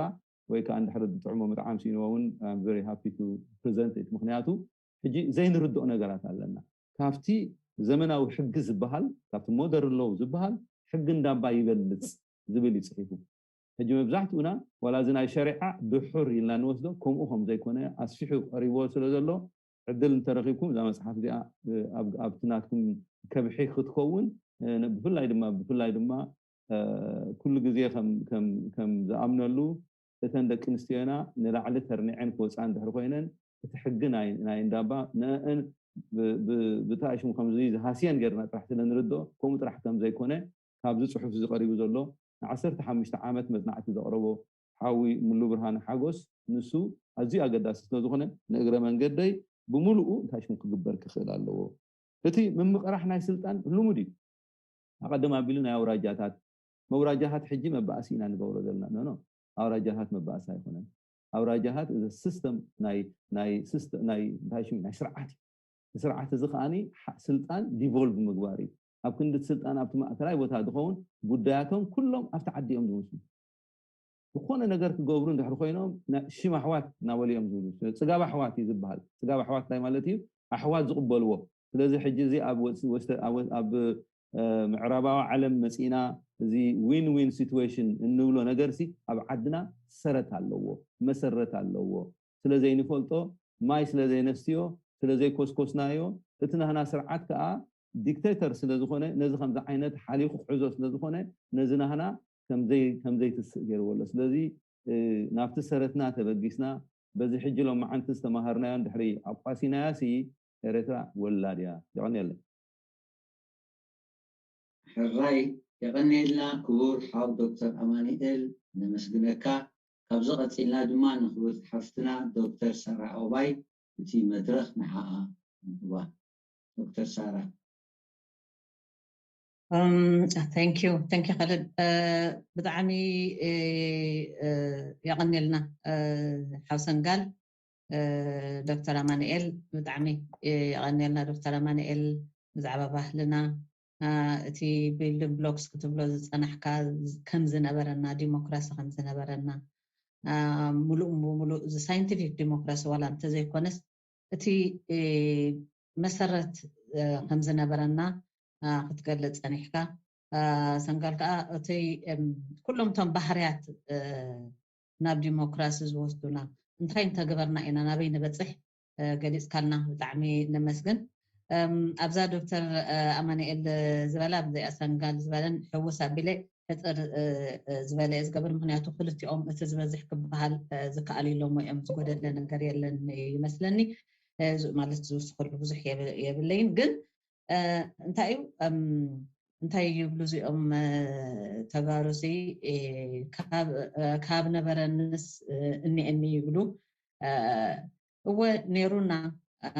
ጽቡቕ ቢልዲንግ ብሎክስ ነይሩና ኣነ ንኣብነት ካብኦም ጓል ወዶም እዞም ደጊያት ገብረ ክርስቶስ ክትብሎም ጸናሕካ ኣማኒኤል ኣብቲ ናህና ኣነ ካብ ዓዲ ስሄለ ዓደይ እንታይ ነይረ ቆልዓ ከለኹ ኣብቲ ገዛውትና ነይራ ኦምሲ ኩሉ ግዜ ሰንበት ኣብኣ ይእከቡ እቶም በቃ ቦታት ኣብ ሓደ ከባቢ ዝቕመጡ ኩሎም ኣብኣ ይእከቡ እሞ እንታይ እዮም ዝገብሩ ይብል ነይረ ቆልዓ ከለኹ ድሓርቲ ኣናንስቲ ቡን ወይ ቅጫ ግብር ኣቢለን ኣብ ፅሒ ክብላንሲ በቃ ይህወኽ ክሰምዕ እንታይ እዮም ዝገብሩ እቶም ኣሰብኡት ጥራይ ዝተኣኪቦም ይብል ሓደ ግዜ ሕልፍ ኢለን ኣንስቲ ኣለዋ ኣብኡ ግን ብዛዕባ እንታይ እዮም ዝዛረቡ ብዛዕባ እቲ ሰብኣይ ነታ ሰበይቱ እንድሕር ገለ በዲልዋ ብዛዕባ ግራውቲ ብዛዕባ ዘርዓይ ብዛዕባ ገለ እዮም እቲ ዝዛረቡ ኣነ ሕጂ ኣይዝክሮን መን ምዃኑ እቲ ዋና እቲ ቀንዲ ዝነበረ ሓይሊ ዝነበሮ ኣይብል ግን ኩሎም ተተሲኦም ኣማዕደ ክሪኦም ከለኹ ብጣዕሚ ይገርመኒ ነይሩ ስለዚ እወ እቲ ቢልዲንግ ብሎክስ ኣሎ ነይሩ እዩ ኣሎ ክንብል ግን ኣይንኽእለን ኢና ሕጂ ምክንያቱ እዚ ስርዓት እዚ ካብ ኣብ ሜዳ ከሎ ጀሚሩ ብካድራት እንዳገበረ ነቲ ዝነበረ ባህልታትና ክብርታትና ንብሙሉኡ ከም መዛ ኣማኒኤል ዶክተር ኣማኒኤል ክብሎ ፀንሐስ ድሑር እንዳተባሃለ ተቐጥቂጡ ኣቱም ዝበሃል ዝነበረ ሰብ ኣታስብ ኣይ ኣቲ ሰበይቲ ኮይኑ እዚ ሕጂ እቲ ቤዚክ ክብረት እዩ ንኣብነት ብዙሕ ኣብዚ ናይ ዲሞክራሲ ብዛዕባ ናይ ኣፍሪቃ ብሕልፊ ዝፅሕፉ ፀሓፍቲ ክትርኢ ከለካ እንታይ እዮም ዝብሉ ኣፍሪቃውያን ነፍሶም ከኽብሯ ክኽእሉ ኣለዎም ሃይ ሰልፊ ኤስቲም ክህልዎም ክኽእል ኣለዎ ኣብኡ ከይበፅሑ ሲ ናብ ዲሞክራሲ ገጾም ክጉዕዙ ኣይክእሉን እዮም ይብል እዮም ዝብሉ ስለዚ እንታይ እዩ እቲ ክብረት ዝበሃል ንነፍስና ክነኽብራ ኣፍልጦ የድልየና ኣብዚ ደቂቕ እዚ ግን እንታይ እዩ ዘለና ኣብይ ኣለና ሕጂ ደላይ ፍትሒ ንበሃል ፍትሓውያን ዘይኮና ኣማኒኤል ካብቲ ኣነ ዝብሎ እንድሕሪ ቁርብ ተፃራሪ ተዛሪቡ ወይ ኣንፃሩ ተዛሪቡ ናቱ ርእቶ እንድሕር ተዛሪቡ ኣነ ንኣማኒኤል ከም ፀላእየ ገይረ ንኣማኒኤል ከናኣእሶን ከቋናፅቦን ብድሕሪኡ ኩን ብቅድሚኡ ናእሶን ከቋናፅቦን ከም ፀላኢ ኤርትራ ክሓስቦ እንድሕሪ ኮይነ ኣነ ደላይት ፍትሒ ወይ ክብል ኣይክእልን እየ ምክንያቱ ፍትሕን ዲሞክራሲን ክፈላለያ ኣይክእላን እየ ስለዚ እዚ ባህልታት እዚ ብግቡእ ተኣታትዩና ዘሎ ውሉድ ወላዲ ዘይሕብረሉ ምክንያቱ እቲ ቤዚክ ፋብሪክ ናይ መሰረታዊ ፋብሪክ እንታይ እቲ መሰረታዊ ኣካል ናይ ሕብረተሰብ እታ ስድራ ቤት ንባዕላ ተወቂዓ ኣላ ሕጂ እታ ስድራ ቤት እንድሕር ተወቂዓ እዚ ኩሉ ኣማኒኤል ክብሎ ፀንሐ መን ይነግሮ ነቲ ቆልዓ መን ይነግሮ ኣበይ እዮም ዝነግርዎ ኣብ ሳዋ ኣይፈልጦን እዩ ካብ ሳባ ምስ ወፃውን እዚታት ኣይፈልጦን እዩ ስለዚ እቲ መጀመርያ እንታይ እዩ እቲ ትምህርቲ ጎዲሉ ኣሎ እቲ ኣፍልጦ ጎዲሉ ኣሎ ደለይቲ ፍትሒ እንድሕር ኮይና ፍትሓውያን ክንከውን ደለይቲ ዲሞክራሲ እንድሕር ኮይና ዲሞክራቲክ ኣሰራርሓ ክንከይድ ኣነ ሕጂ ኣብዚ ናይ ኔትወርክ ኦፍ ኤርትራውያን ውመን ካብቲኦም ፋውንደርስ ሓንቲ እየ ግን እንታይ ይገርመኒ ዲሞክራሲ ይበሃል ፍትሒ ይበሃል ብጀካ ስኒት ኣብ ካልእ ደቂ ኣንስትዮ ኣብ መሪሕነት ዘለዋ ኣይረኣኹን መናእሰይ እውን ኣብ መሪሕነት ዘለዉ ኣይረኣኹን ደቂ ኣንስትዮስ ፍርቂ ኣካል ናይቲ ቃልሲ እየን ፍርቂ ኣካል ናይቲ ቃልሲ እንድሕር ኮይነን ፍርቂ ኣካል ናይቲ ሓላፍነቱን ክህልወና ኣለዎ ስለዚ እንታይ እዩ እቲ ትምህርትስ ብጣዕሚ ኣገዳሲ እዩ ሕጂ እንድሕር ዘይጀሚርናዮ ከዓ ንድሓር ናበይ ገፅና ክንክእሎ ኢና እዚ ስርዓት እዚ ምስ ኮደ ይኩናን ዲሞክራሲ ክንምሃር ክንጅምር ዘለና ሕጂ ውድባት ኩለን ዲሞክራቲክ ክኾና ይግበአን ተን ዲሞክራሲ ኢና ንቃለስ ዝብላ ዲሞክራሲ ክተኣታትዋ ይግበአን እንታይ ዓይነት ዲሞክራሲ ሰንጋል ክነገረና ዝፀንሐ ብዙሕ ዓይነት ዲሞክራሲ ብዙሕ ዓይነታት ብዙሕ ሕብርታት መበቆሉ ተፈላለየ ዓይነት ዲሞክራሲታት ክዛረብ ፀኒሑ ስለዚ ዓይነት ፓርቲ ኣነ ናይ ዲሞክራሲ ይሕሸና ኢላ ተብል ክትምህር ክትጉስጉስ ኣለዋ እዞም ቆልዑ እዞም ደቁና ከዓኒ እዞም ብሕልፊ እዚኦም ኣብ ኣገልግሎት ዝፀንሑ ከዓ ዲሞክራሲ እንታይ ማለት እዩ እንታይ ኢና ንደሊ ዘለና እዚ ሕብረተሰብና እኮ ኣብዚ ደቂቕ እዚ እንታይ እዩ ዝፈልጥ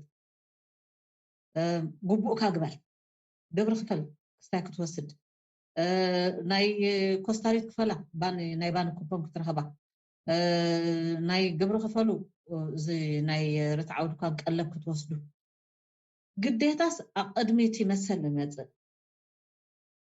መሰል እዩ እቲ ምሳና ዝተፈጠረ መሰል ንሱ እቲ ቀዳምነት ክወሃቦ ዘለዎ መሰልና እንድሕር ረኺብና ግዴታና ከዓ ንሕተን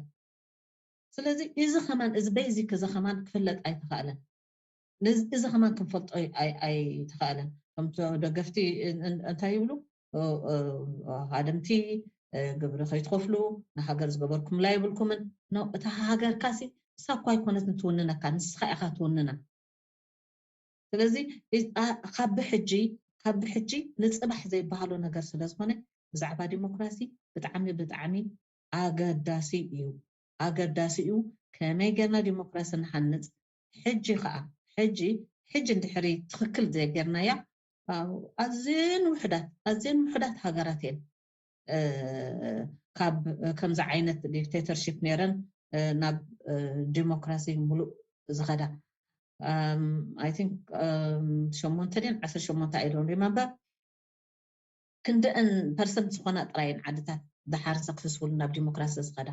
ካብአን ክንከውን ግን ሕጂ ብጣዕሚ حيال زخون سرح كنسرح يقبعنا حج نحر زي عرينا يها ندحراي معراي كتسقمنا يعني مخنياتو ابز زلنايو عنتوي سنغال زبلا زنبره اذا انوكراسي ندحيت كنغوتات نخئلينا اي ديمقراسي اي ديكتاتورشيب كوينا دخم زخونه انستيتيوشنز تخيلنا ابز غدداي تشالنج ابز غدداي فللياتن كنتقنا سلازقل كاب حجي كلنا خنصعرلو زلنا انت عين الديمقراسي انا ندلي نبهلتاتنا كما غيرنا نملسو نخبرتاتنا كما غيرنا نملسو بخمي انا نزم دقناس انتي عينت حزب مخنا نحناس كما غيرنا انا نردو حجي ننفسهم نتاي وتم كمان كبرت الله تايلو ما يامنون كوم سلازخون خايم ببحري مصو طفات اندارأينا طفات اتو كيموت هيبلو اتا نفسهم كمان كخبروا اي قالوا تا هيوتي حسيره ስለዚህ نفسهم كخبروا متان كابي عينت حزب خمس مصو انت عينت حزب مخانو حزب ኤርትራ انت عينت هاجر خمس نبرتن كم زخنتن ኤርትራ ካብ ሕጂ ክንምህሮም ይግባአና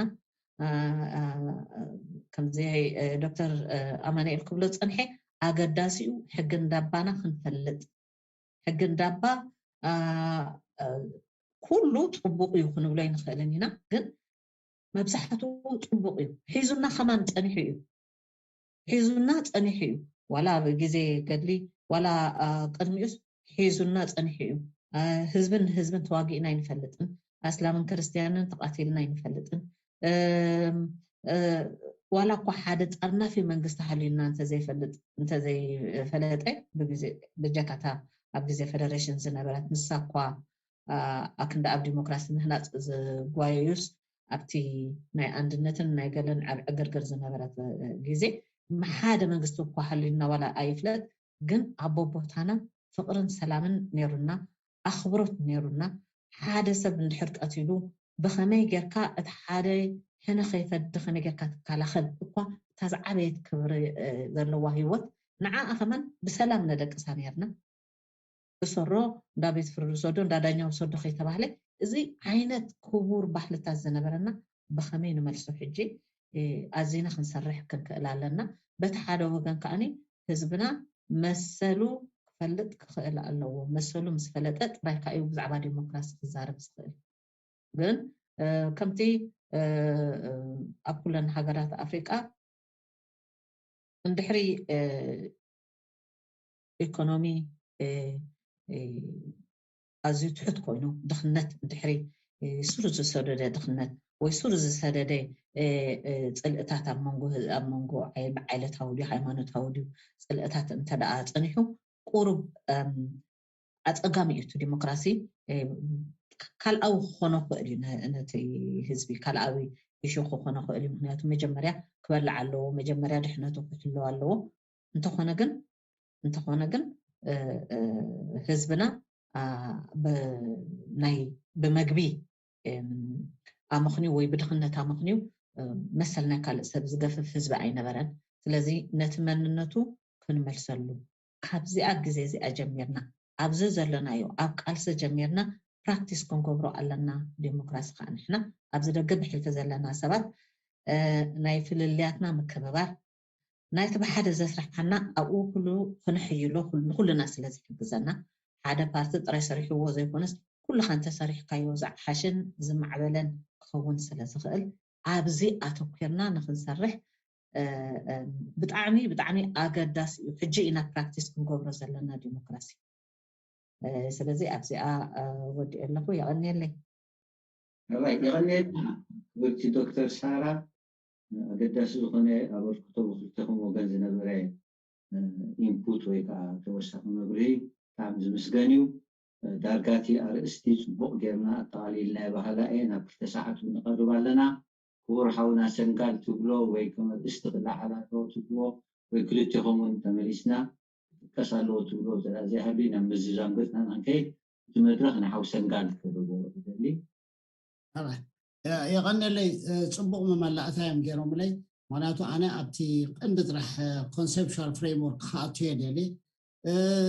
أتن حجن دكتور أمانييلن ودكتور ساران خبتنا العلوم من زنورسي متان أسر خنانا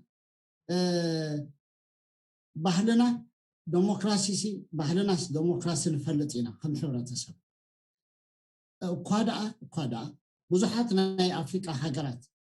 ديمقراطي زبحل كيف معبنا خلوا نحناس بزعبا ديمقراطي نيرونا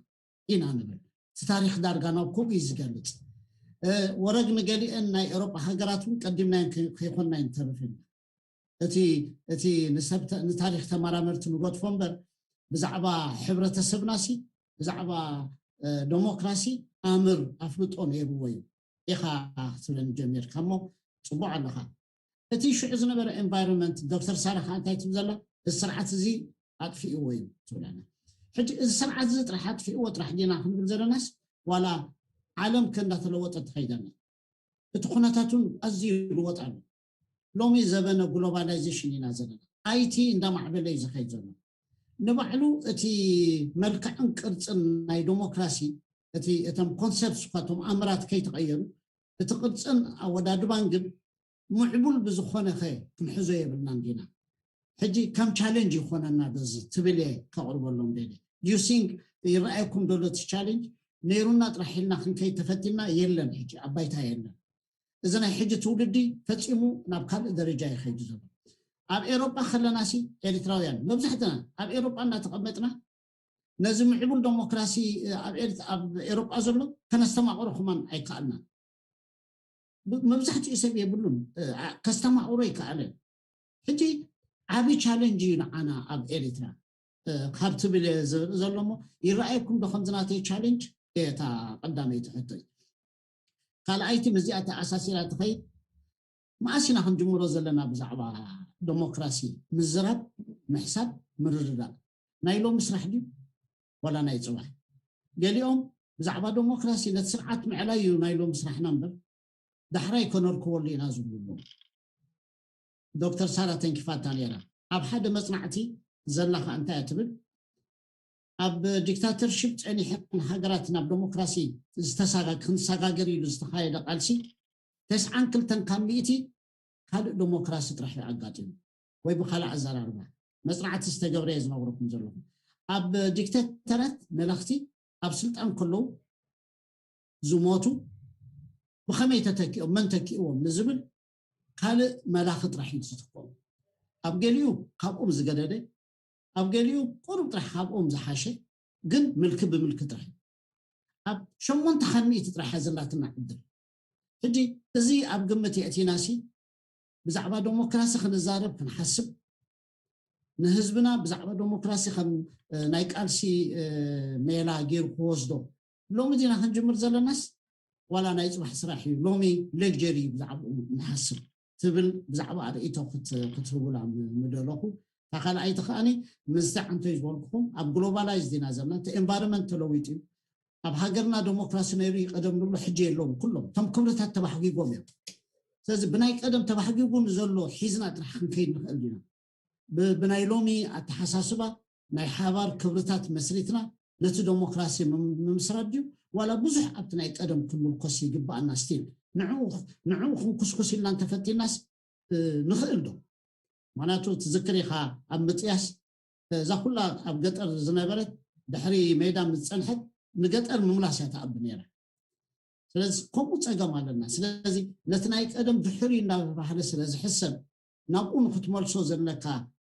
كما يتريقوا النزان كلتين بزي انقرنا استيك نقبري لي قرب هاي بوق ما كانت عنا توسنكال نالباش تسرحت الزبالة حدلكم دكتور سارة جميرنا تسرحت الزبالة مزازم هنا شهيدنا أنا بحاول دكتور أمانيل كنسجر دكتور جميري سنقال بزحاتن حيالاتن حتوتاتن حاتيتك نعين تخويني سمعني ديمقراطي حجينا خنجمور زلنا مرعاو متيمو حجي كانت حن بربرخن كيدا يكوننا كنبل دحرنات انت مسمزت حرنتنا مسمزه لوط اون مسمزه كابي تبقيسنا نبي نخيد حجي خنفلط كنكلالنا انت عين ديمقراطي انا ندلي ክንፈልጥ ኣለና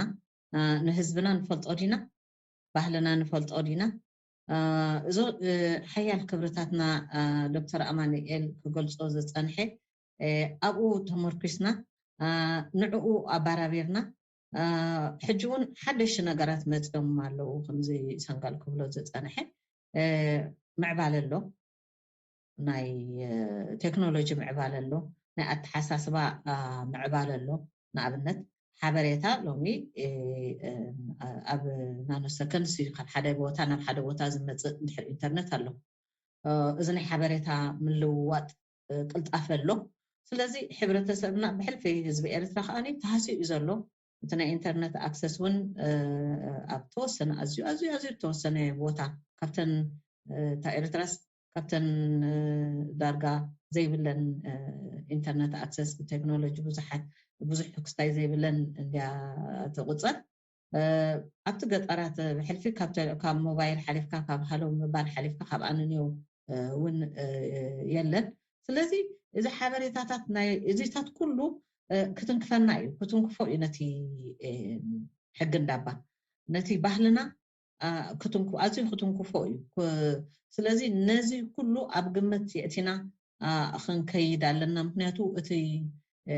ኣብ ብሕልፊ ኣብ ገጠር ዘሎ ህዝብና ከዓ ከነሰም ከይስንብድ እንታይ እዩ መፂና ኢሉ ከይስንብድ እሞ ከምቲ ክትብሎ ፀናሕካ ሰንጋል ንከተማ እዚ ድሕሪ ኢሉስ ንከተማ መፂኡ ዝበልካ ወይ ኣበይ ኢና ነርና ኢሉ ከዓ መሊሱ ካብቲ ቦትኡ ከይማዛብል ካብቲ ኣተሓሳስቡ ካብ ባህሉ ካብቲኦም ናቱ ቫልዩስ ከይማዛብል ምእንቲ እዚ ኩሉ ሓሲብና ሕጂ ተራዳዲእና ንዓነ ህዝብናስ እዚ ዓይነት ዲሞክራሲ እዚ እዩ ዘካይደና በዚ ንፈትን እዝን ኣዋሃሂድና ወይ እዚኣ እያ ንዓና ወይ ከዓ እዚኣንን እዚኣን ኣዋሃሂድና ካብ ክልተና መቃሪሕና ይሕሸና ክንብል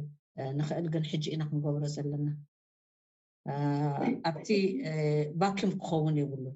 ስለዚ ሓደ ንሱ እዩ ግን እቲ ትምህርቲ ግን ካብ ሕጂ ህዝብና ክመሃር ክኽእል ኣለዎ ዝብል እምነት ኣለኒ ግዜ ወዲአ ያዲ ወዲአ ምስለና ሓቀ ቴንክ ዩ ንዓይዲ ካይብካ እንደለኻ ዶክተር ኣማኑኤል ኦኬ እዚ ሓውስን ገለ ቅሪብካዮ ዘለኻ ኣዝዩ በዳሂ እዋናዊ ዝኾነ ነገር እዩ ኣነ እንታይ ምበልኩ ሕብረተሰብ ከምቲ ዝገለፅካዮ ስታቲክ ኣይኮነን እናተለወጠ እዩ ዝኸይድ እናተለወጠ ስለ ዝኸይድ ትማሊ ነይሩ ኢልካ ከምዛ ሳራ ዝበለታ እንታይ ኣለኒ ኢኻ ክትብል ዘለካ ሕጂ ብምንታይ ክገልፆም ዘለኹ ሓንቲ ኣብነት ክበኩም ኣብ ቦትስዋና ልክዕ ኣብ ናይ ቦትስዋና እንድሕር መፂእካ ህልም ዝበለ እንታይ ሽሚኡ ነይሩ እዚ ፌውዳል መንግስቲ እዩ ነይሩ ሕጂ እዚ ፌውዳል መንግስቲ እዚ ንገዛ ርእሱ ምዝ ሕጂ ዝመፅእ ዘሎ ምዕባለታት ገይርዎ ዘሎ ለውጥታት ከመይ ገይሩ ንዓና ሓደ ከም መምሃሪ ክኾነና ይኽእል ዝብል ገምዛም ዘለኒ ምክንያቱ እቲ ናቱ ዝነበረ ከመይ ገይሩ ተቐይሩ ከም መብዛሕትኦም ኣብ ደገ ዝነበሩ ተማሂሮም ዕድል ዝረኸቡ ምክንያቱ ውግእ እንታይ ዝፈጥር ሰብ የጥፍእ ምሁር ከፈጥር ማለት እዩ እዚ መጀመርያ ኢንትሪ ፖይንት ናህና ክኸውን ኣለዎ ኣብቲ ናይ ሓፍቲ ዶክተር ሰራህ ትብሎ ዝፀንሐት መዓስ ክጅመር ነይርዎ ንዝብል ሕቶ ንናይ ሰንጋል ሎሚ ዘይኮነስ ትማሊ ክንጅምሮ ነይሩና ትማሊ ኖት ሕጂ ትማሊ ክንጅምሮ ነይሩና ንሕና ሃብታም ዝኾነ ህዝቢ ኣለና ብደገ ካብ 2 ሚልዮን ንላዕሊ ህዝቢ ኣለና ኢንቨስት ንገብር ኣለና ኣብ ዓዲሲ ሕራይ እቲ ጨካን ኣመሓዳሪ ዘሎ ምስራሕ ከልይዎ ኢንፎርሜሽን ዓፂዩ ምክንያቱ ኢንፎርሜሽን ድሕሪ ወፂኡ እቲ ምልዓዓል ናይ ህዝቢ ክመፅእ ስለ ዝኽእል ግን ዓፂዩ ክዓፅው ኣይክእልን እዩ ክንቅረብ ዘለና ኢና ኣብ ደገ ዘለና ሲ ናብ ትምህርቲ ዶ ንኸይድ ኣለና ኢና ክመሃሩ ከም ዘለዎ ንገብር ኣለና ኢና ኣብቲ ከተማታትና ዘለና እዚ ከምዚ ንምህሮ ዘለና ትምህርታት ክንምህር እንድሕር ክኢልና እቲ ኣብዚ ዘሎ ክፈልጦ ክመሃሮ ኣገዳሲ እዩ እቲ ዓንተ ወይ ድሓተትካ ነጥብ እውን እቲ ሕብረተሰብና ኩሉ ግዜ ስታቲክ ኣይኮነን ናይ ተጋደልቲ ኣምፂካ ነርካ እዚኣ ብመሪር ተመክሮ ዝተማሃርናያ እንዲና እንታይና ንብል ነርና ተጋደልቲ ሲ ፃዕራማት እዮም ሰራሕተኛታት እዮም ብነብሶም ሰዊኦም ናፅነት ኣምፅኦም ስለዚ ዘድልዮም ጥራሕ ቁጠባ ይደድልዮም ቁጠባ እንድሕር ሓጊዝካዮም እዛ ሕብረተሰብ ወላሕን ፀገም የብለን ካብቶም ሓደ ዝብሉ ዝነበርኩ ሰብ ብመሪር ተመክሮ ከዓ ተማሂርና ሓደ ሰብ ካብ ገጠር ዝመፀ እሞ ኣብ ሰርዋ ዝገበረ 15 16 ዓመት እንታይ ከም ተቀደም ሓረስታይ ኪድ ኢልካ ክምለስ ኣይክእልን ኣብ ተጋደልቲ ርኢናዮ ኣብ ስደተኛታት ዝነበሩ ኣሕዋትና ርኢናዮ ማለት ኣብ ሱዳን ዝነበሩ ካብ ባርካ ዝኸዱ ካብ ከባቢታት ገጠራት ናይ ከተማ ናይ ኤርትራ ዝነበረ ብመስሊ ብጦር ሰራዊት ቀቲሎሞም ባርካ ከይዶም ድሕሪኡ ሱዳን ዳኣተው ዓዶም ክምለሱ ከለዉ ሓደ ዓይነት ኣይኮነን ኡርባናይዝ ኮይኖም መፅኦም ኣብቲ ሕብረተሰብ ምስ መፁ ዝተገበረ ጌጋታት ነይሩ ንኣብነት ካብ ጎቦታት ናይ ታኻት ብሎ ከባቢ ናይ ኣኮሎ ጉዛይ ዘለካ ቦታ ሃሳሆ ንሱዳን ዝኸዱ ምስ ተመለሱ እዚኣቶም ሕጂ ኣጣል እንድሕሪ ሂብናዮም ናብ ጎቦኦም ክኸዱ እዮም ዝብል ኣመላኻኽታ ነይሩና ከም ህዝባዊ ጉንባር መፅአ ክዛረብ እዚ ኻ ጌጋ እዩ ምክንያቱ እዞም ሰባት እዚኣቶም ደቆም እምሩ ነይሮም ጥዑይ ማይ ይሰትዩ ነይሮም ሕጂ ተመሊስካ ንዓና ኣብቲ ከርፋሕ መነባብሮ ኪድ እንድሕሪ ኢልካ ኣይሰርሕን ስለዚ ካብ ብሕጂ ኣትሒዝና እዞም ምሁራትና እንታይ ዓይነት እዚ ሕጂ ናይ ሰንጋልሲ ክንፍትጎ ክንክእል ኣለና እንታይ ዓይነት ቁጠባ ኢና ክንገብር ንኽእል እንታይ እዩ ናና ኮምፓራቲቭ ኣድቫንቴጅ ኣብ ካልኦ ኤርትራ ኣብ ከበሳ መሬት ፀቢብና ኢልካ ዕግርግር ግበር ኣሎ መሬት ፀቢብዋ ድዩ ኤርትራ እቲ ኣሰራርሓ እቲ ምሕደራ ናይቲ ዘሎ ስርዓት ዝፈጠሮ ፀገማት ዳእምበር ኤርትራ ብዙሕ ነገር ብቕልጡፍ ክዓቢ ዝኽእል ቁጠባ ኣለዎ ንኣብነት ሕጂ ሃይፖቴቲካሊ 60% 60% ህዝብና ኣብ ገማግም ባሕሪ ክነብር ኣለዎ እንተልና እንኳን ዶ ንዓና ጥራሕ ዘይኮነስ ንኻልእ ክኸይድ ኣለዎ ኣብቲ ገጠራት ኣብቲ ናይ ባሕሪ ዘሎ ቦታታት ክትነብር ምስ ከኣልካ ብሙሉእ እዚ ሕጂ ካብ ሕጂ ክተፅንዖ ኣለካ እንታይ ኢኻ ክትገብር ዘለካ እንታይ እዩ ዝድለ ስዑድ እኳ ሰብ ዝነብር ዘሎ سعودي بمنتاي دي نبر دلو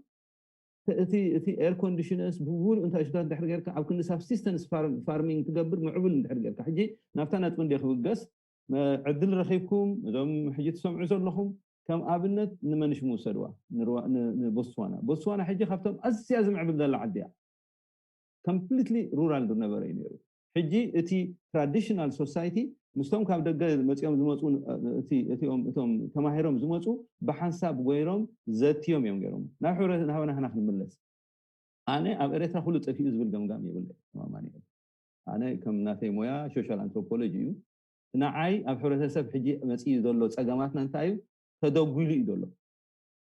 نحر مشرفت غيرنا بد ابيلنا مصي بتسرعات صكان سرعتي هاي سرحناني ግን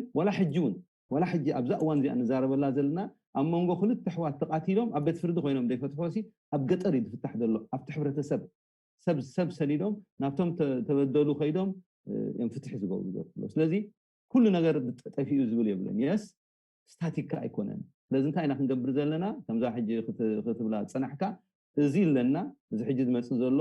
ኣብ ግሎባል ዝኾነ ታሽምታቲና ሕብረተሰቢና ዘለና كمي غيرنا نز نغرنا ابنت نغركم نحن قدم حجي اس فيري ساد مخنياتو اب 96 نعد انجليز تمرت خيده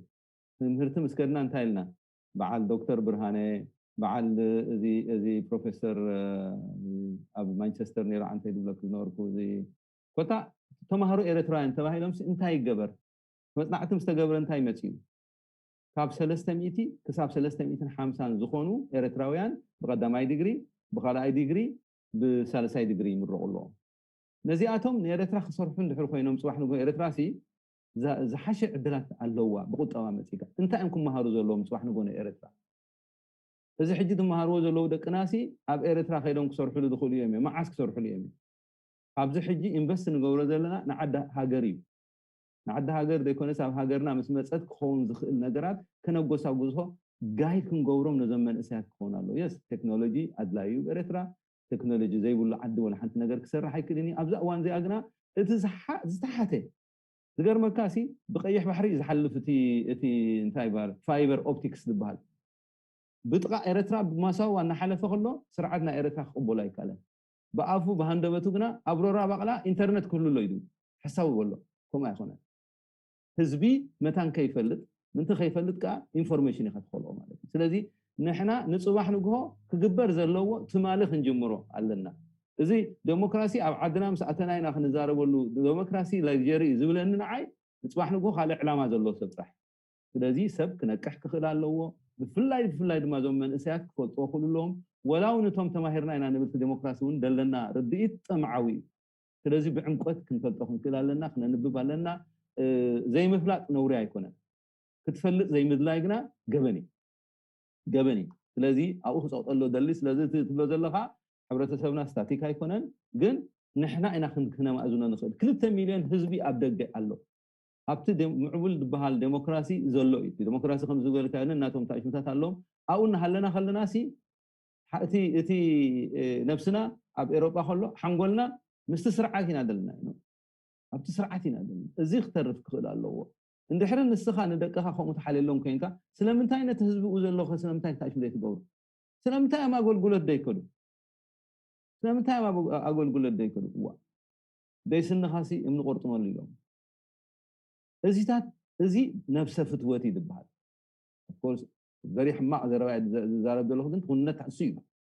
ንሕና ንዓና ንሓስቦ እንድሕር ኮይና ብመጀመርያ ኣነ ከም ኣማኒኤል ንኻልእ ሰብ ተናዓይ ተጋጥመኒ ዘላ ንኻልእ ተጋጥሞ የብላኒ ክብል ዘለኒ ንዓይ ፀፅብቑ ዓፅሙ ከዓ ንኸልብ ጎይታና እንድሕር ኮይኑ ግና ኣይሰሓናን ስለዚ ካብዚ ክንወፅእ ኣለና ብንጹህ ከዓ ክንዛረበሉ ክንክእል ኣለና ምክንያቱ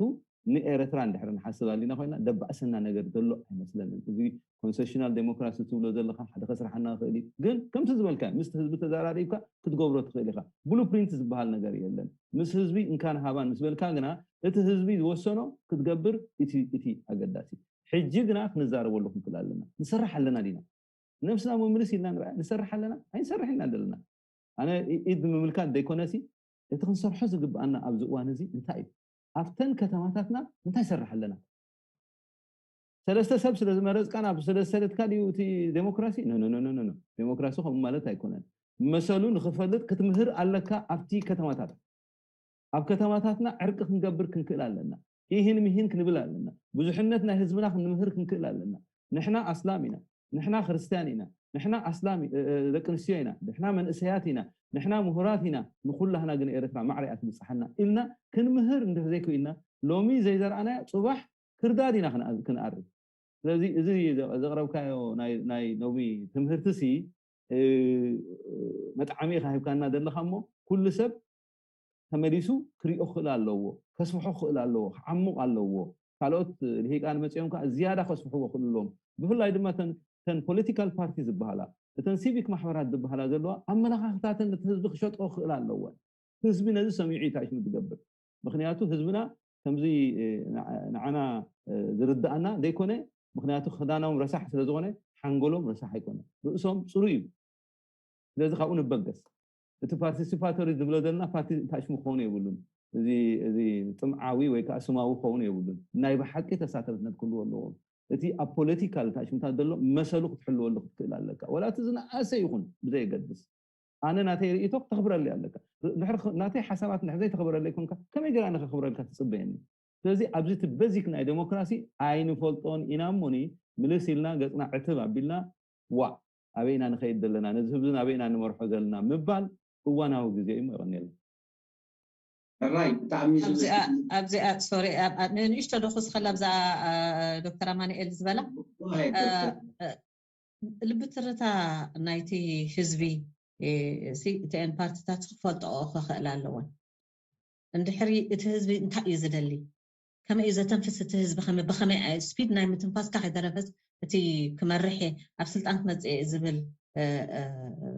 ፓርቲ ድዩ ፖለቲካዊ ኣካል ክፈልጦ ክኽእል ኣለዎ ስለዚ እንታይ ኣነት እንታይ መበልኩ ከምዚ ኣብ ርእሲ ዶክተር ኣማኒኤል ዝብሎ ዘሎ ክንመህር ኣለና ክንሰርሕ ኣለና ዝብሎ ዘሎ I think ነዚአን ውድባት እውን ኣምፂእካስ ኣብ ክትዕ ምእታው ኣብ መዘረራብ I think ኣብ መዘረራብ እዩ ዘሎ ትፍታሕ ኣብ ሓደ ውድብ ኮንካ ነቲ ሓደ ውድብ ውሽጡን ገለ መልእን ወላ ሓንቲ ኣይትፈልጦን ኢኻ እንድሕር ዘይመፅእ ኮይኑ እንድሕር ዘይዛረብ ኮይኑ እንታይ ይደሊ ወይ እንታይ እዩ ኣይትፈልጥን ንስኻ ናትካ ሒዝካ መፅሓፍካ ሓቂፍካ ምድቃስ ኣብ መፅሓፍካ ዋጋ የብሉን ስለዚ I think we need to invite ከዓ ነዚኦም ፖለቲካል ኣካላት ዲቤት ክገብሩ እቲ ባህሊ ናይ ምዝራብ እቲ ባህሊ ከይተሰከፍካ ኣነ ዘነ ይመስለኒ ነዛ ሃገር የዘርባሓ ኣነ ብከምዚ ገይረ እየ ዝሕገዝ ብከምዚ እዩ ዝደሊ ህዝብና ኖ ህዝብና እዚ እዩ ዘድልዮ እዚ እዩ ጎዲሉና ዘሎ ክንብል እንተደኣ ኮይና እቲ ዲቤት ዝበሃልሲ ከነምፅኦ ኣለና ባዕሎም ዋላ እንተዘይመፁስ ክንዕድሞም ክንክእል ኣለና ይመስለኒ ካብ ዲቤት ከዓ እቲ ተፈላለየ ሓሳብን ሃብታም ኣረኣእያን ዝመፅእ ይብል ስለዚ እዛ ዲቤት ክንደፍዕ ኣላ ክንክእል ኣለና ቴንክ ዩ حاو خالد ندحر فايت كالي حنت دقيق بزح نطبتات هالو أبزار أستزيا أبزار ديمقراطي لو ما حد زرعنا ياسي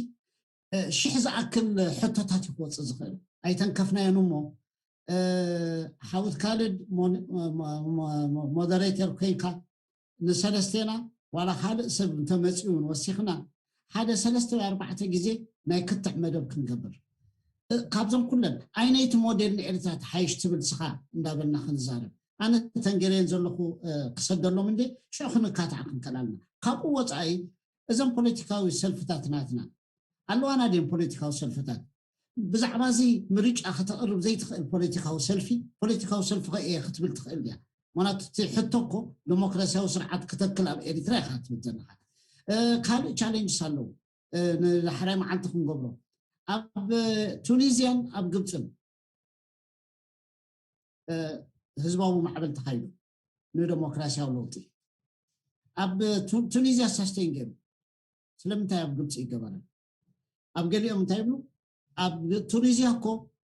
ساستين كقبل زخالي مصنعات زرع أخوان زتمهره حزبي أوير زخونه بزعبا ديمقراسي زبزح نيري وأب قبطي خي كندوز أكلاي نبرندي تزيبزيحو كمان قنا بقبص فيل جيم خمسة زولو بزحنا تبتات هالونا ديمقراسي خير كم قص بركت أب مبلغ قرصي دي خات صبيس بعلخا خا فقدش خاتمصو سلم تاينا أكايدانا خصا حجي حبرة السبع عالم كقبلنا شعت ندلو لو تخنا مصمتهم يبلون علونو حجي كابز زحفر علوجي بقص بركت زمص علوجي حبرة السبع عالم هم جرا قص بركت جرا صحابته له أقاميتات هاللوجي إذا ونك ديسكاسكم قبل زلنا يمسلني سأزي كلنا بوزح حتات هاللوجي نوصمه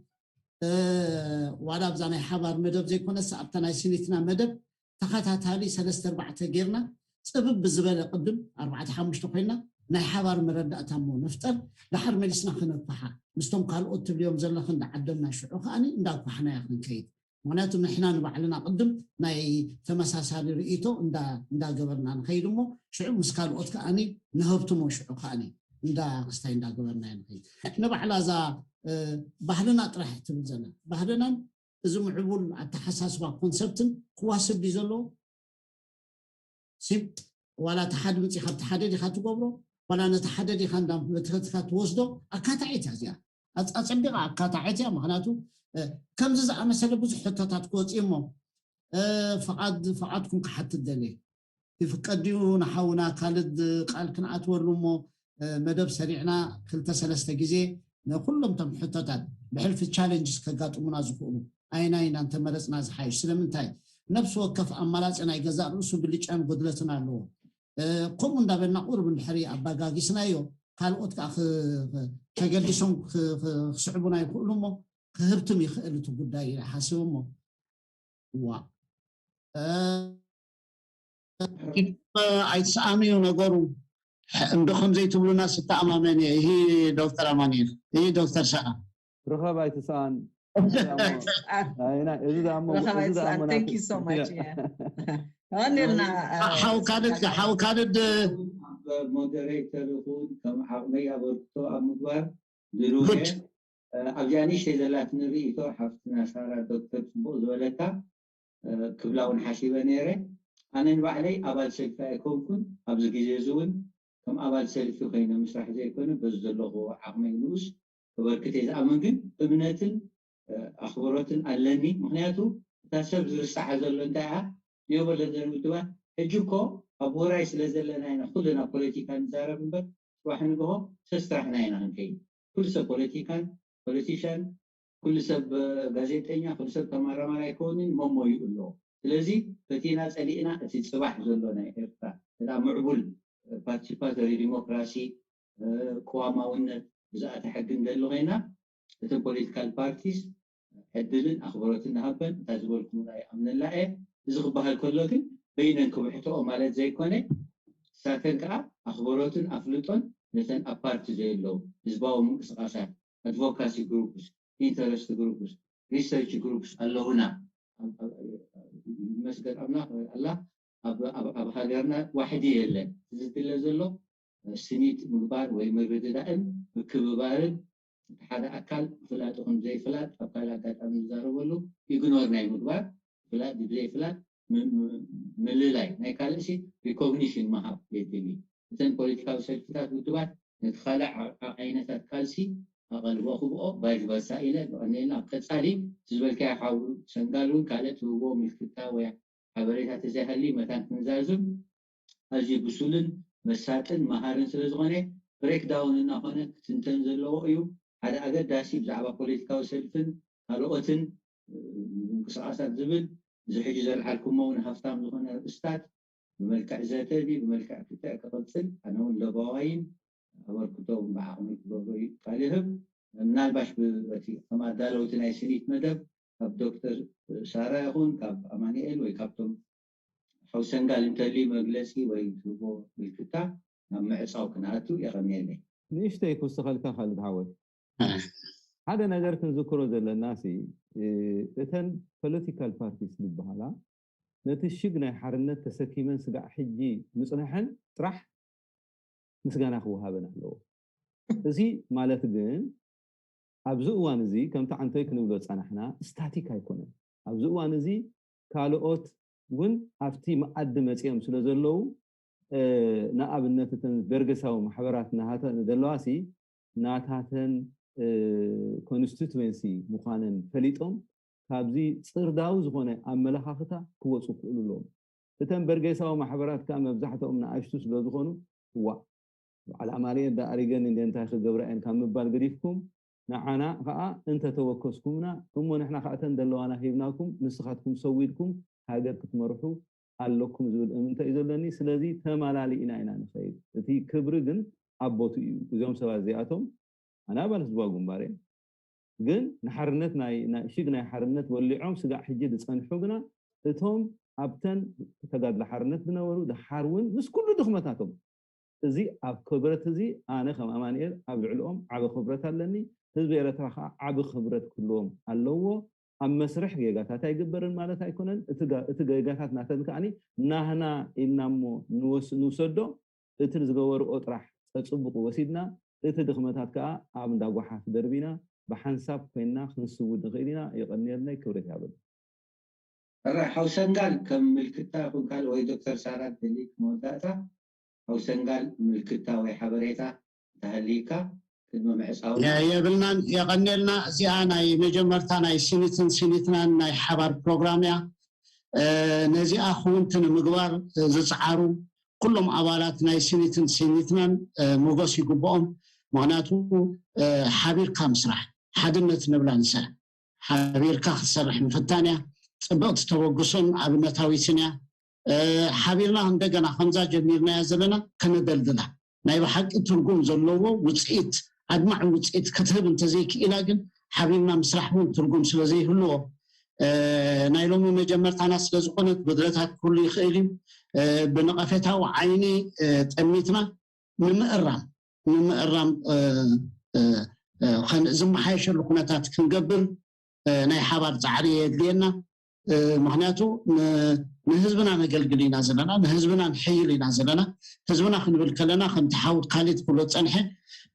تم بوليتيكاو ودبات زبحناون اكلنا فتينا صلينا اكلنا قدرت زالون انتدعيلنا وعشناين نتي نعان افلطون زي ما حبا يكونن قبؤن كسر حاجم كنت تحقاقز جن يقبعنا سلازي نعنا زود لنا نقرانا نحنا نعان كاني زود لنا كنقر جن قبؤ جرنا حام بصدو كم انت زي كوين أجمع زخونا قارسي وتعيتها وزخونا قارسي كنا كايدين خلينا سلازي كله بنجاتي باين بصدو ببوزيتيف ندار عنا ينقي كم حكي حنت بوليتيكا وسلفين تلعبينا جن نزل خمسة زعم سلحتات مليشان اب حزب تقرب تخيل جن عنها سلازي لو تزمت حزب تقلب مزقرب نحن أكلنا حزب خوينا نتم بوليتيكا ودوات إزي حد خاب قبؤ خنيو وطيخن من حزب خن مهارة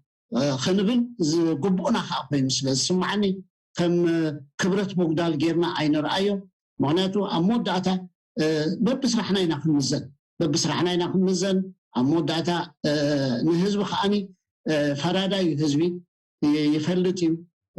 قدرت كان تبو كان خمامي يخيليو سلازي كلنا تدقاقيفنا طرحنا أدمعن وتسيطاون قال سخنا كايد نخيل زبل مردات هلني يغني لي سلازي حاو خالد عب تنز الصعبة كم مودريترن كم تواسعين في كاحا قرم مالتيو ودينا لنا عبد السلام بموسيقى خفان ونايو بشم سينيتنا تاني نزا بروغرام ناي جماليت بروغرامنا رئيتو خطبنا خانا نحاتت ودي اللقو يغني لي تكنيشان أب مسجن قبؤ مدبكا أرسل مع صو غيركا فانونا يغني لي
معنا على انت سمع